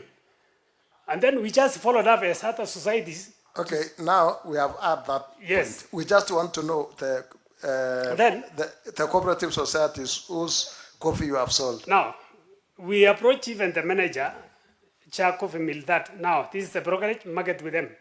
But the issue was, he said, we are not marketing with this one. We want to register ours. So we just. Okay, thank you, and Chairman. then we marketed. Thank you, we marketed Chairman. for Tugenils, Farmers Cooperative Society. We marketed for Ngetmoy, Farmers Cooperative Society. We marketed for Sitotuet, Farmers Cooperative Societies. And there's no money we get in our account. Let me clarify that to honorable members. Thank you, Chairman. Assembly. Thank so you. maybe final, our CEO to clarify that. No, thank you. Yes. Thank you. Time is not on our side. Yeah. Okay, now that the manager of the mill, 2 minutes. So that will be then we'll give the closing remarks. Thank you, Chair. Let me make just a few observations. To say more to Kwel, because you people are looking for, one of the chair you are looking for Kwel. We are divided as we are. After the BCCU election, BCCU elections, and then the BCCM, people went apart. Vice Chair and Mr. Yatich and that group formed that farm called Baringo Kawa, just to compete with the Baringo Cha and so forth. That time, the union, majority of the members of this union that we have had not registered any issue. Most of the other members,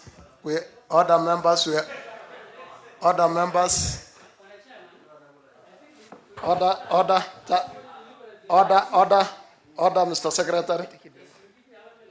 Here we have rules and we have orders we follow.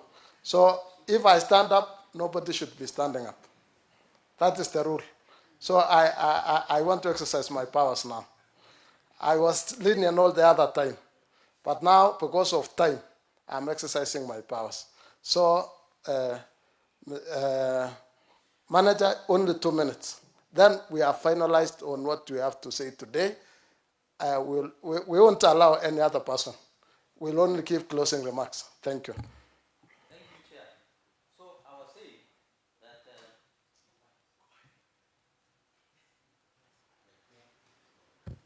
that the challenge is at the division we have.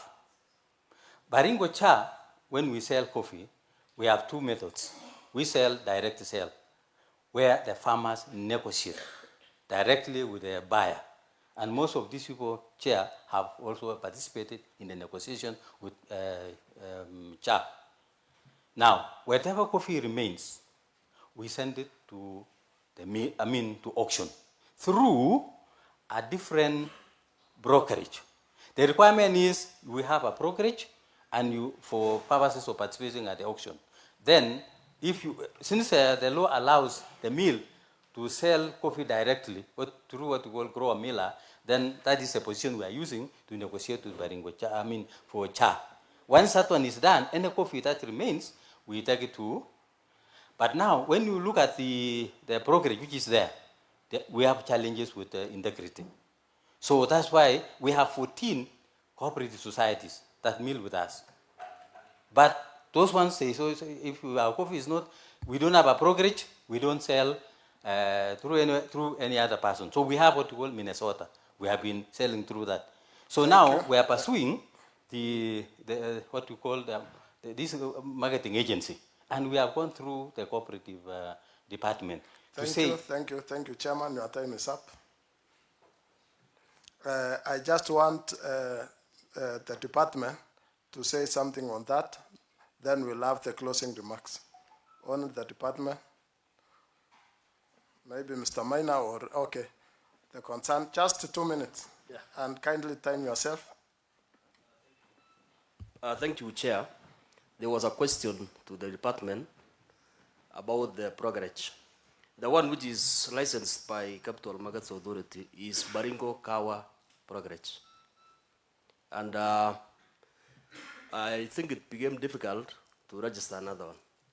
The big issue, because I was with these people at Cheptebo the whole day, is about disputes.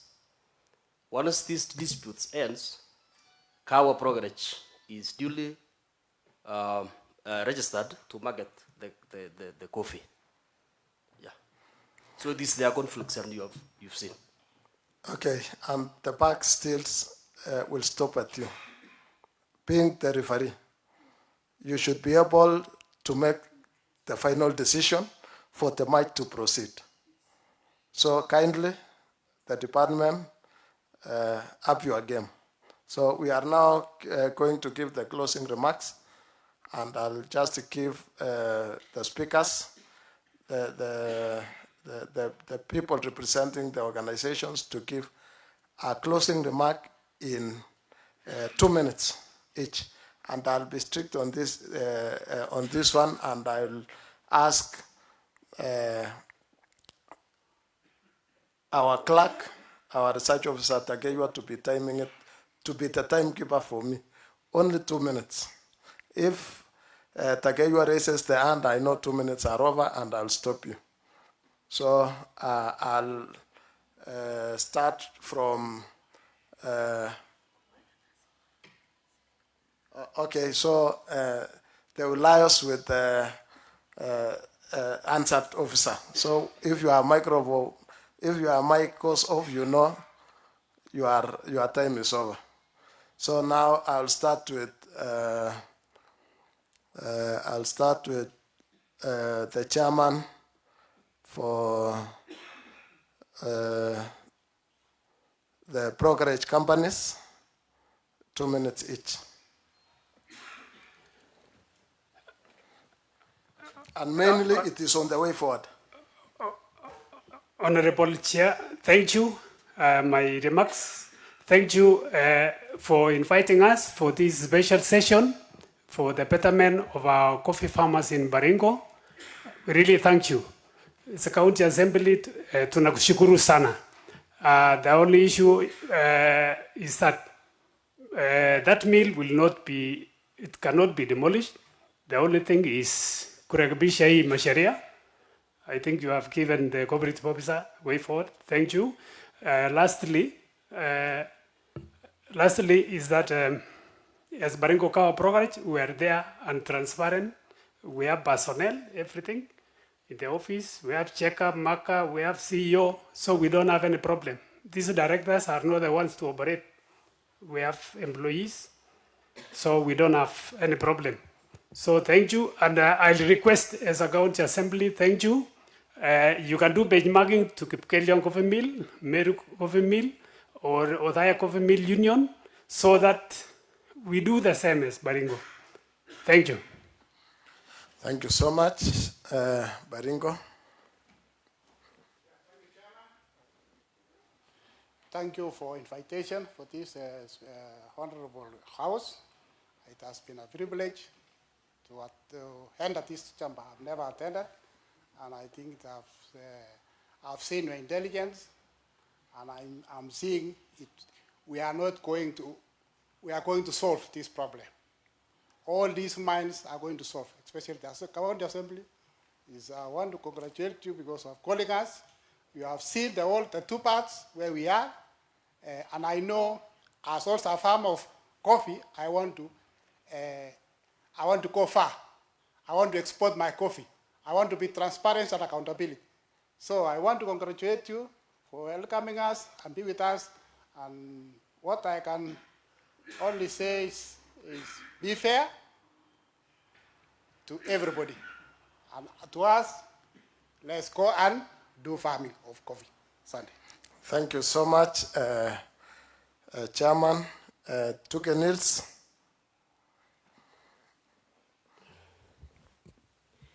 Bwana Chairman, what I want to say is at the onset, and I want to reiterate that Tuke Nils are prepared to work with Baringo County Cooperative Union. Number two, what has been bedeviling us all along is the lack of bylaws. We need to put this in place so that it can guide us and be able to put us in order. And finally, there's tufuate sheria.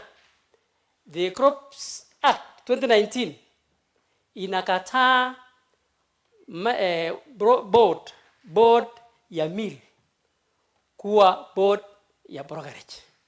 Thank you very much.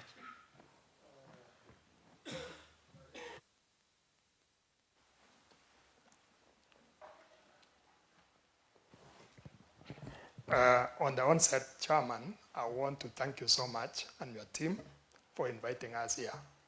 I want to believe that this meeting will actually give us direction, will sort out the problems that we have been encountered for the last 2 years I've been in the mill. I want also to say that the challenge which we have actually been encountering is what is, you are seeing it yourselves now. For Baringo to move forward, coffee is the answer in terms of economy. And if we don't solve these problems before us today, for sure, 5 years down the line, all the coffee you have put your money in will just disappear. So I want to request the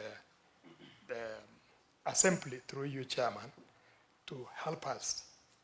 We are here today, but tomorrow will not be here. Can we solve these things so that our children will get a source of income, will get a source of livelihood, and also the county will get money to support itself? Thank you, Mr. Chair. Thank you so much. Maybe 1 minute for the manager. Thank you, Chair. Mine is to thank you for this opportunity to present the report that we have. I wish to assure the honourable members and all of us here that the mill, operations of the mill are above board through the board of directors here. And also, we are transparent. Any report, even this report, some says kilos are this way. No one has ever come to the mill to say, or to make a follow-up and say, there's a problem like this. You also come from various places where farmers are. I am not sure there are farmers who have complained, other than one society that has complained about the mill. Otherwise, the other societies from Kapimoy up to Bartabo, Huko, we do business and we are very transparent. At any one time, even if I'm not there, the rules have been set. You can follow wherever you are. Thank you. Time is up. Thank you so much. Now we go to BCCU.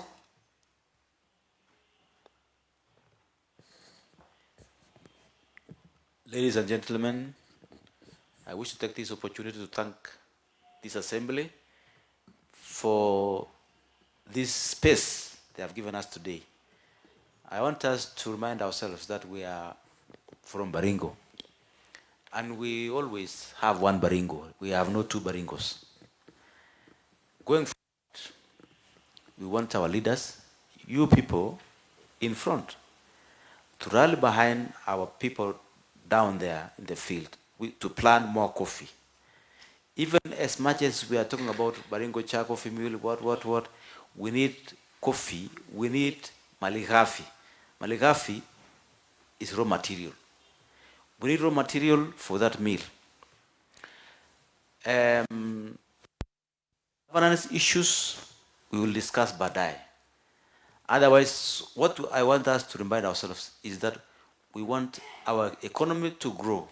And the only way our economy will grow Your time is up. Is to look at our people down there in the field. I wish to thank Mr. Tarus, MCA Sacho. Ameweka Your time kipaumbele. is up, Mr. Chairman. Thank you so much for the now that I want to go to CEC, representing both the departments. Chair, thank you so much. I appreciate your leadership, the chairmanship. Thank you so much for putting us together, because we have to agree. If we are to go forward, we have to agree.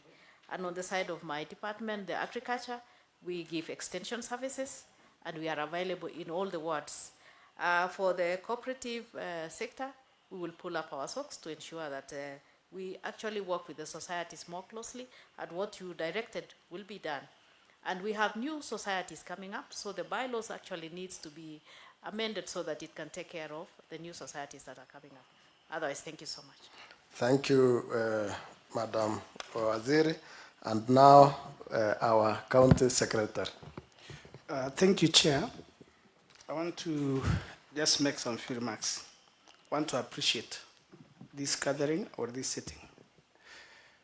You've seen where the problem is. And with the able leadership, I know we are going to correct and put everybody on track. My remark, Pana Chair, is as chairman of the implementation committee. It is really our desire, all these old men who are here, it's our desire that this baby, which we really struggle up to where it is, be allowed to grow. I want to request PCCU to put their house in order. That is where the problem is. The chairman on another side, secretary on another side, then the baby dies. The bylaws needs to be strengthened. I also want to ask Tugenils to stand by the truth and live to their word, because they are members of PCCU. Department of Cooperatives, who is the referee, please, you let us down here. You are the technical advisors, you are the referee, raise the whip. You have the power to whip the societies and deny them registration when something wrong has happened. So raise the whip. Agriculture, well done. Continue the production levels, even at my village, I'm seeing is going up. Continue that production. And I want to ask all of us, personally, I went to school through coffee, those 8 days. And this is not the way we were doing things. Pana Chair, just to stop it, all of us, let's walk the talk and let's avoid playing games. Thank you. Thank you so much, our county secretary. I'll now come to the members, and I'll start with Mheshimiwa Miriam Katurkana. Yes, Mheshimiwa Miriam. Thank you, Chair. I'm also so grateful for all of you that you have come here so that we find out a solution. Na wazee ndio huwa kwa village kusolve maneno, Mr. Speaker, Chair. Na leo nashangaa sasa Chair, wazee ndio wanavutana hapo, Mr. Chair. I think wazee ndio wafaa wakae chini wa solve maneno, Mr. Chair. Mimi ningeomba tu hawa watu juu wa mama wetu, mandugu zetu ndio wako na kofi, wanapanda kofi pale. Tukuje pamoja, tuongee kimoja ili wazazi wetu wapate pesa kwa hii maana ya kofi. Juu watu wengi wamepanda makofi. MCS wana encourage our voters wapande kofi. Sasa kama sisi ndio tunavurutana hapa kama wa viongozi tumechaguliwa. Leo tuko hapa kisha tuko hapa, si ndio? Sisi tusaidiane, tulete kofi kimoja. Kama kuna tugen ill na hao elewani, tukae chini. Let's see solve this problem na county secretary. Wazee tukae juzi wote na wazee tukae chini to solve it once and for all. Ngoja tukuje tuvutana hapa. I mean old age. At least vijana tungekuja hapa nyinyi mtuongeleshe. Tufanye aje, tufanye hivi, mtuelimishe. Je, nimeshangaza ndio tunakutana na wazee. Si vijana. Sasa unajua nani mwingine anaelimisha mwingine, bwana Chair. So tuacheni aibu ndoko tuendeleshe kaunti yetu ya Baringo. Hakuna haja waanze kuvutana vitu kidogo kidogo hapa. Hii tusaidia. Tusaidie wakulima, ndio wao ndio wanaumia. Si ndio? Tuachane na maneno ya tumbo. Hii tumbo yetu hii, unajua leo kesho hivyo, lakini tusaidiane, tusaidie wananchi. So mimi nashukuru sana kwa kuja hapa. I think itakuwa once and for all. Chair, I think we'll solve these things once and for all. Na kaunti yetu itaenda mbele na tu encourage wakulima tupande kahawa kwa wingi. Juu kahawa ndio iko na pesa saizi. Si ndivyo? Asanteni sana na muwe na safe travel. Thank you so much. Wasi mmesikia, huyo ni jensi kwa nyumba. Na yeye ni mheshimiwa mwenye ana represent. So akiongea unajua engine yao sasa. So karibu sana mheshimiwa mtetesi. Thank you, Chairman. Maybe Mimi Stagana only Chairman. I don't know what, because there was one issue, and I don't think we'll ever have a time to have these all these parties around here. There was, and you know, we also have some intelligence, and we get information from members amongst us here. You know, there are some who have maybe they wanted us to say this. Maybe will allow me, Chairman, to ask this one. Maybe I think we were to ask, but it didn't come out. If there was any, I think that because especially now that the two groups are separate, we'll know the truth now. That was there any other equipment that came with the meal? Kama kuna kitu ilikuja na meal, kama kuna gari, kuna nini? Was there anything like that? Which came with the because some groups are saying there was some instruments that came and they are not there. It's good so that as we move forward, this committee will be able to know. And finally, as Chairman, as my closing remark, that let us put Baringo ahead. Let us ensure isikue tusiangushe hii kitu. This is an zawadi tulipewa. And farmers wamepanda kahawa kabisa. And in the next coming 5 years, I think the COVID that we have itakuwa mingi sana. And let these dollars come to our people. So I think the cooperative department will up its game. And also this committee will sit down and will put issues straight. And we believe that our farmers will no longer take coffee to end Kipkelion. Kipkelion, the surrounding county should be coming to Baringo. But now they can't come because we have wrangles. Elgeyo Marakwet should be coming, and others should be coming. And also maybe the meal, should encourage our farmers that it is not, sio lazima kwamba umelete kawa yako kwa meal wa kuuzie. You can meal kwa Katimok and take to another brokerage. So that hii Katimok to employ watoto wetu. Ukifika Katimok, hakuna moshi huko natoka. Lakini ukienda Kipkelion, watu wamejaa na moshi inatoka kila wakati. Na inamaanisha watu wameandikwa kazi. Employment can be created if we bring our coffee here. But our farmers hawaamini kabisa. But anafaa ujue kwamba you can mill your coffee here as a cooperative, but still lazima wakuuzie. You can mill and someone else can sell your coffee. Unaona ukisikia mkulima anasema si tulienda kumill Kipkelion na tukapata hii. Kipkelion si hata wanakuuzia. You can milk Kipkelion and someone else can sell for you. Equally, you can milk Katimok and someone else sells for you. So let's support that so that our mill will be active. Hii ni asset tumepewa, and also I encourage the mill. The county government can allocate funds.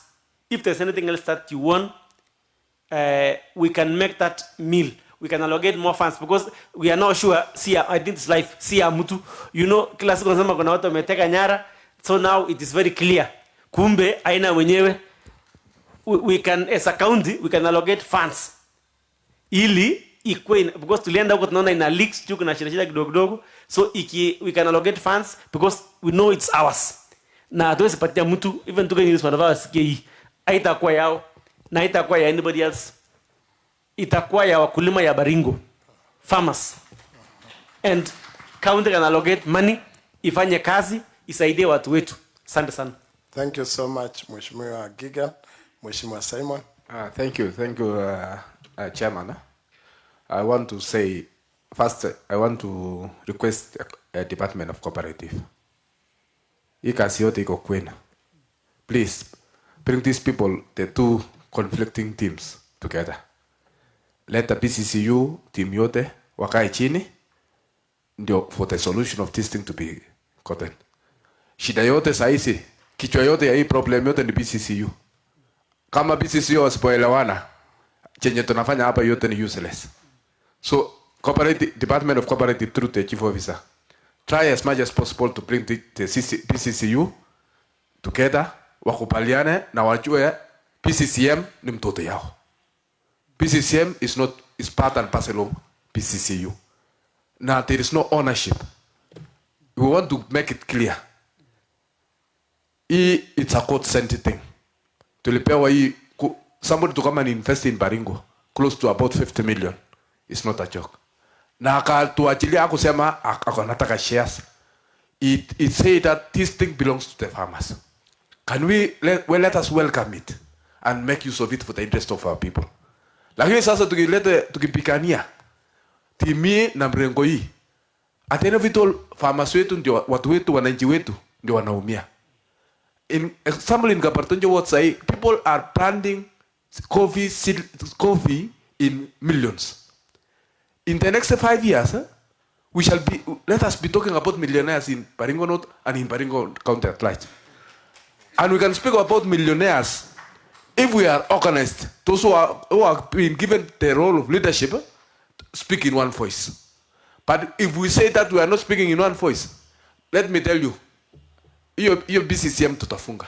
Itafungwa kwa sababu wananchi, societies wengine wakiona kama uongozi hakuna, watapeleka hiyo Kipkelio. Lakini wakiona kama uongozi iko mzuri, all farmers wataleta, societies yote wataleta kawa yao pale. So let us be united. Let us speak in one voice. Na hii differences yetu. Hata Tukenils tunashukuru sana. Walitupatia part of their land. Lakini don't claim ownership of property of Baringo. Coffee Chamil will remain the property of the people of Baringo. It will never go to private organization. That's what we want to be clear as the leadership of this house. Lastly, I want to appreciate my pioneer MCA, Mheshimiwa Jepto. Umsendi alileta your initiative, and what we are talking from, because of his efforts. The Yukuja Kabartonjo, what is courtesy of him, the suggestion was from him, and even the Tuken Hills, we really want to appreciate. Secondly, I want to appreciate my first employer, Okshil Kim. Okshil Kim was my first employer. And through her is when we got to know Reverend Cha. So Okshil Kim, we really appreciate you. You love Baringo. And I know from the bottom of your heart, you love Baringo. Thank you so much. Thank you, Mheshimiwa Simon. And now we will hear from our able Vice Chairperson. Karibu sana Mheshimiwa Cherop.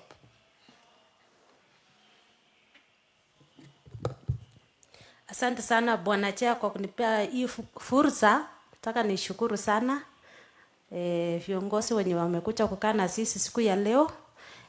Alafu tuongee juu ya hii chamil. Ng'ombe tumeletewa na tusishinde kukamua. Unajua tukisungushana hata ng'ombe inaweza tupike teke na iende. So kwa PPCU na Katumo, the ill inaitwa the Tuke Hills, you have to cooperate together so that we can run that mill. That is the only mill in Baringo. And many farmers, last time they were mobilizing all farmers to plant coffee. So hiyo coffee ikitoka kwa shamba, itaenda kwa nani?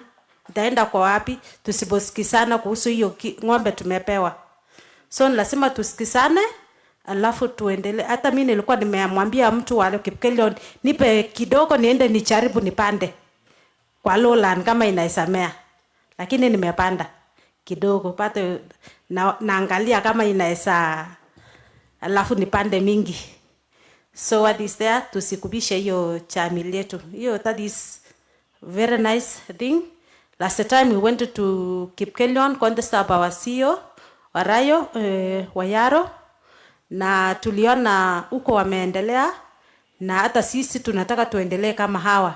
So hata wase wanaweza pelekwa benchmarking, waone the construction of the board of that place. Walisema hakuna serikali mwenye ameingililia kwa hiyo kitu. Ni cooperatives, farmers, SACCOs wanasimamia the jamil. The all cooperatives. Kila mtu analete vitu yako kutoka kwa cooperative, wanauza na bei yao ni mzuri. So hata sisi tunataka next time tuwe matajiri hapa Baringo. Tuletewe kahawa hata kutoka huko Nandi, Kericho, ikuje Baringo. So thank you very much. I appreciate you for this day. Thank you very much. Sasa umeturahisisha kazi kwa committee ya Trade and Tourism. Tuendelee hivyo hivyo. These are very active committee. We are discussing every day on our farmers, our businesses, na our cooperatives. Thank you very much, and may God bless you. Have a safe journey home.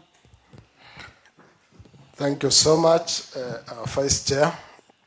And now, finally, on behalf of us in the Assembly, starting from our Honorable Speaker, Vincent Kemboy, whose permission we are here today, our clerk, Winnie Chemasa, the entire leadership of Baringo County Assembly, on behalf of my co-chair, who has left us briefly because he has an urgent matter to attend to, on behalf of my committee and the Committee of Agriculture, on behalf of our technical staff, our two clerks, Faith and Celestine, our research officer, Tageywa, our answered reporter, Kubai, and all our press team.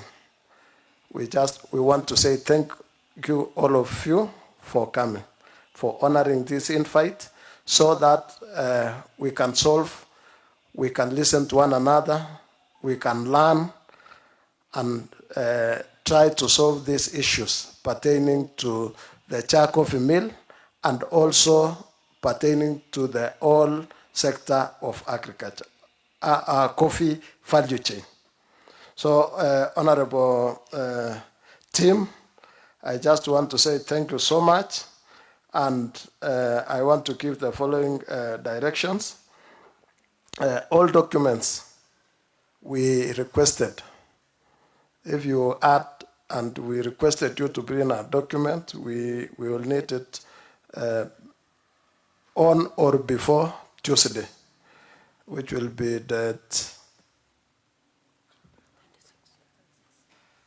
on 26th.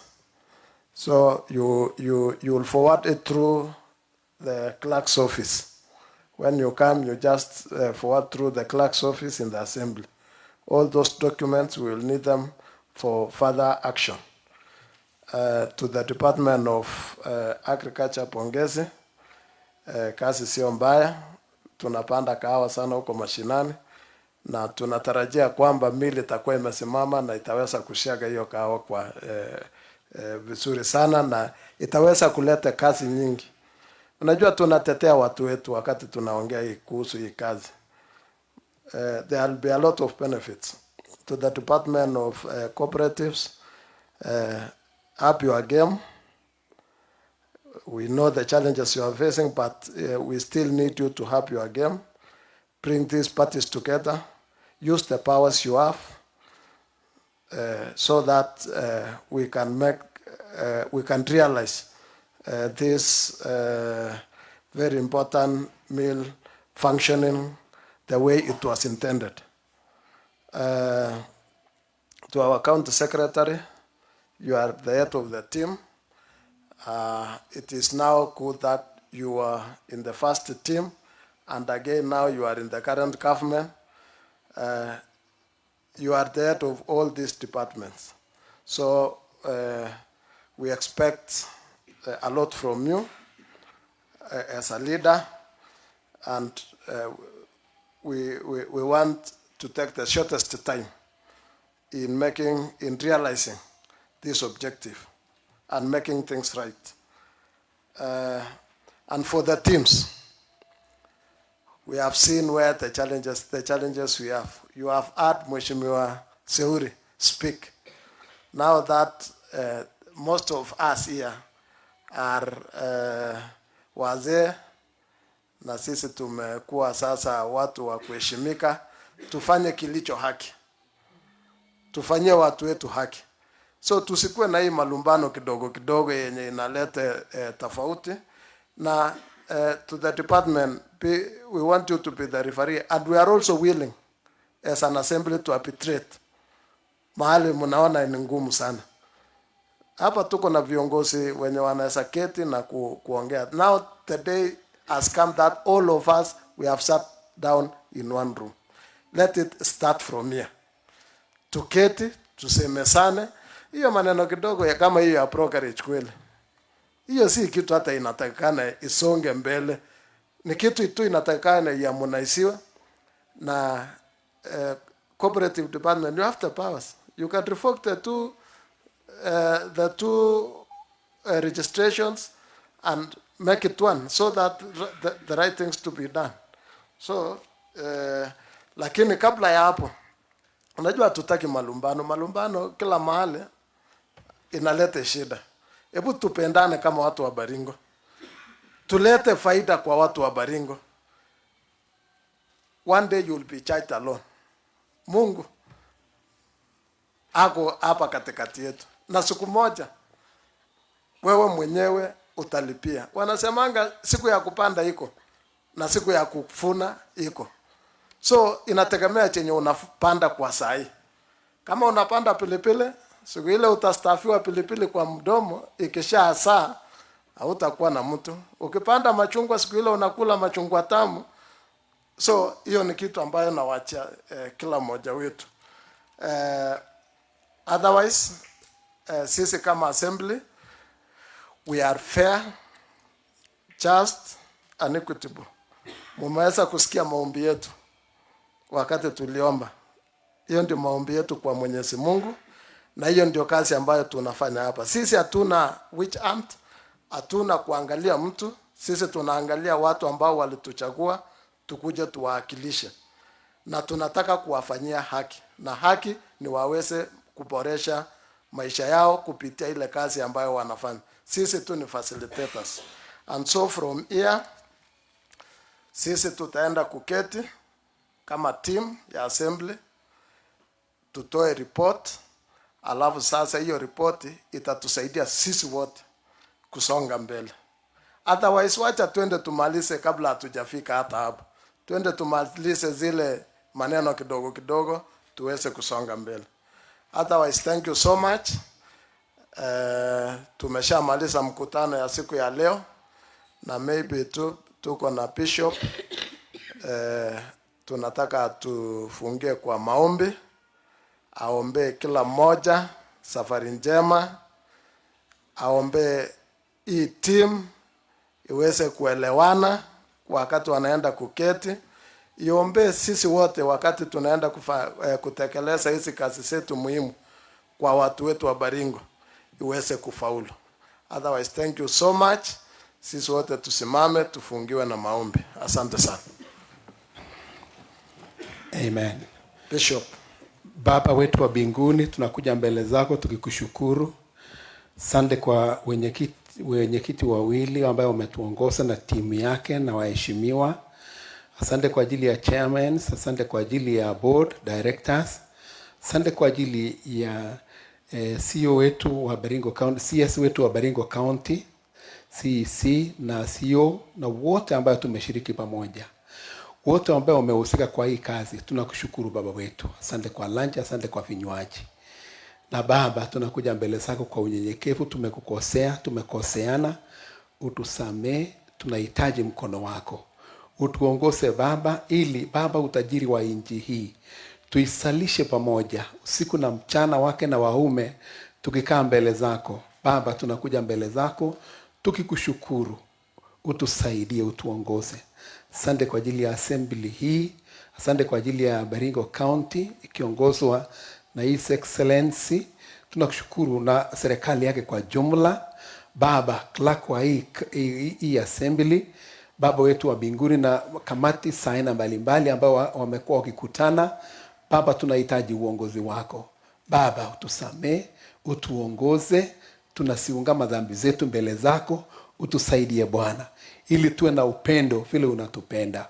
Baba, tumewacha amani yako na baraka katika hii nyumba, uwe pamoja nasi, katika jina la Yesu tumeomba na kuamini. Amen. Asanteni sana. Thank you so much. I was searching the terms, hatukuwatambua. Asanteni sana. Hao ndio wamehakikisha usalama yetu iko vizuri hapa. Asanteni sana. Asante.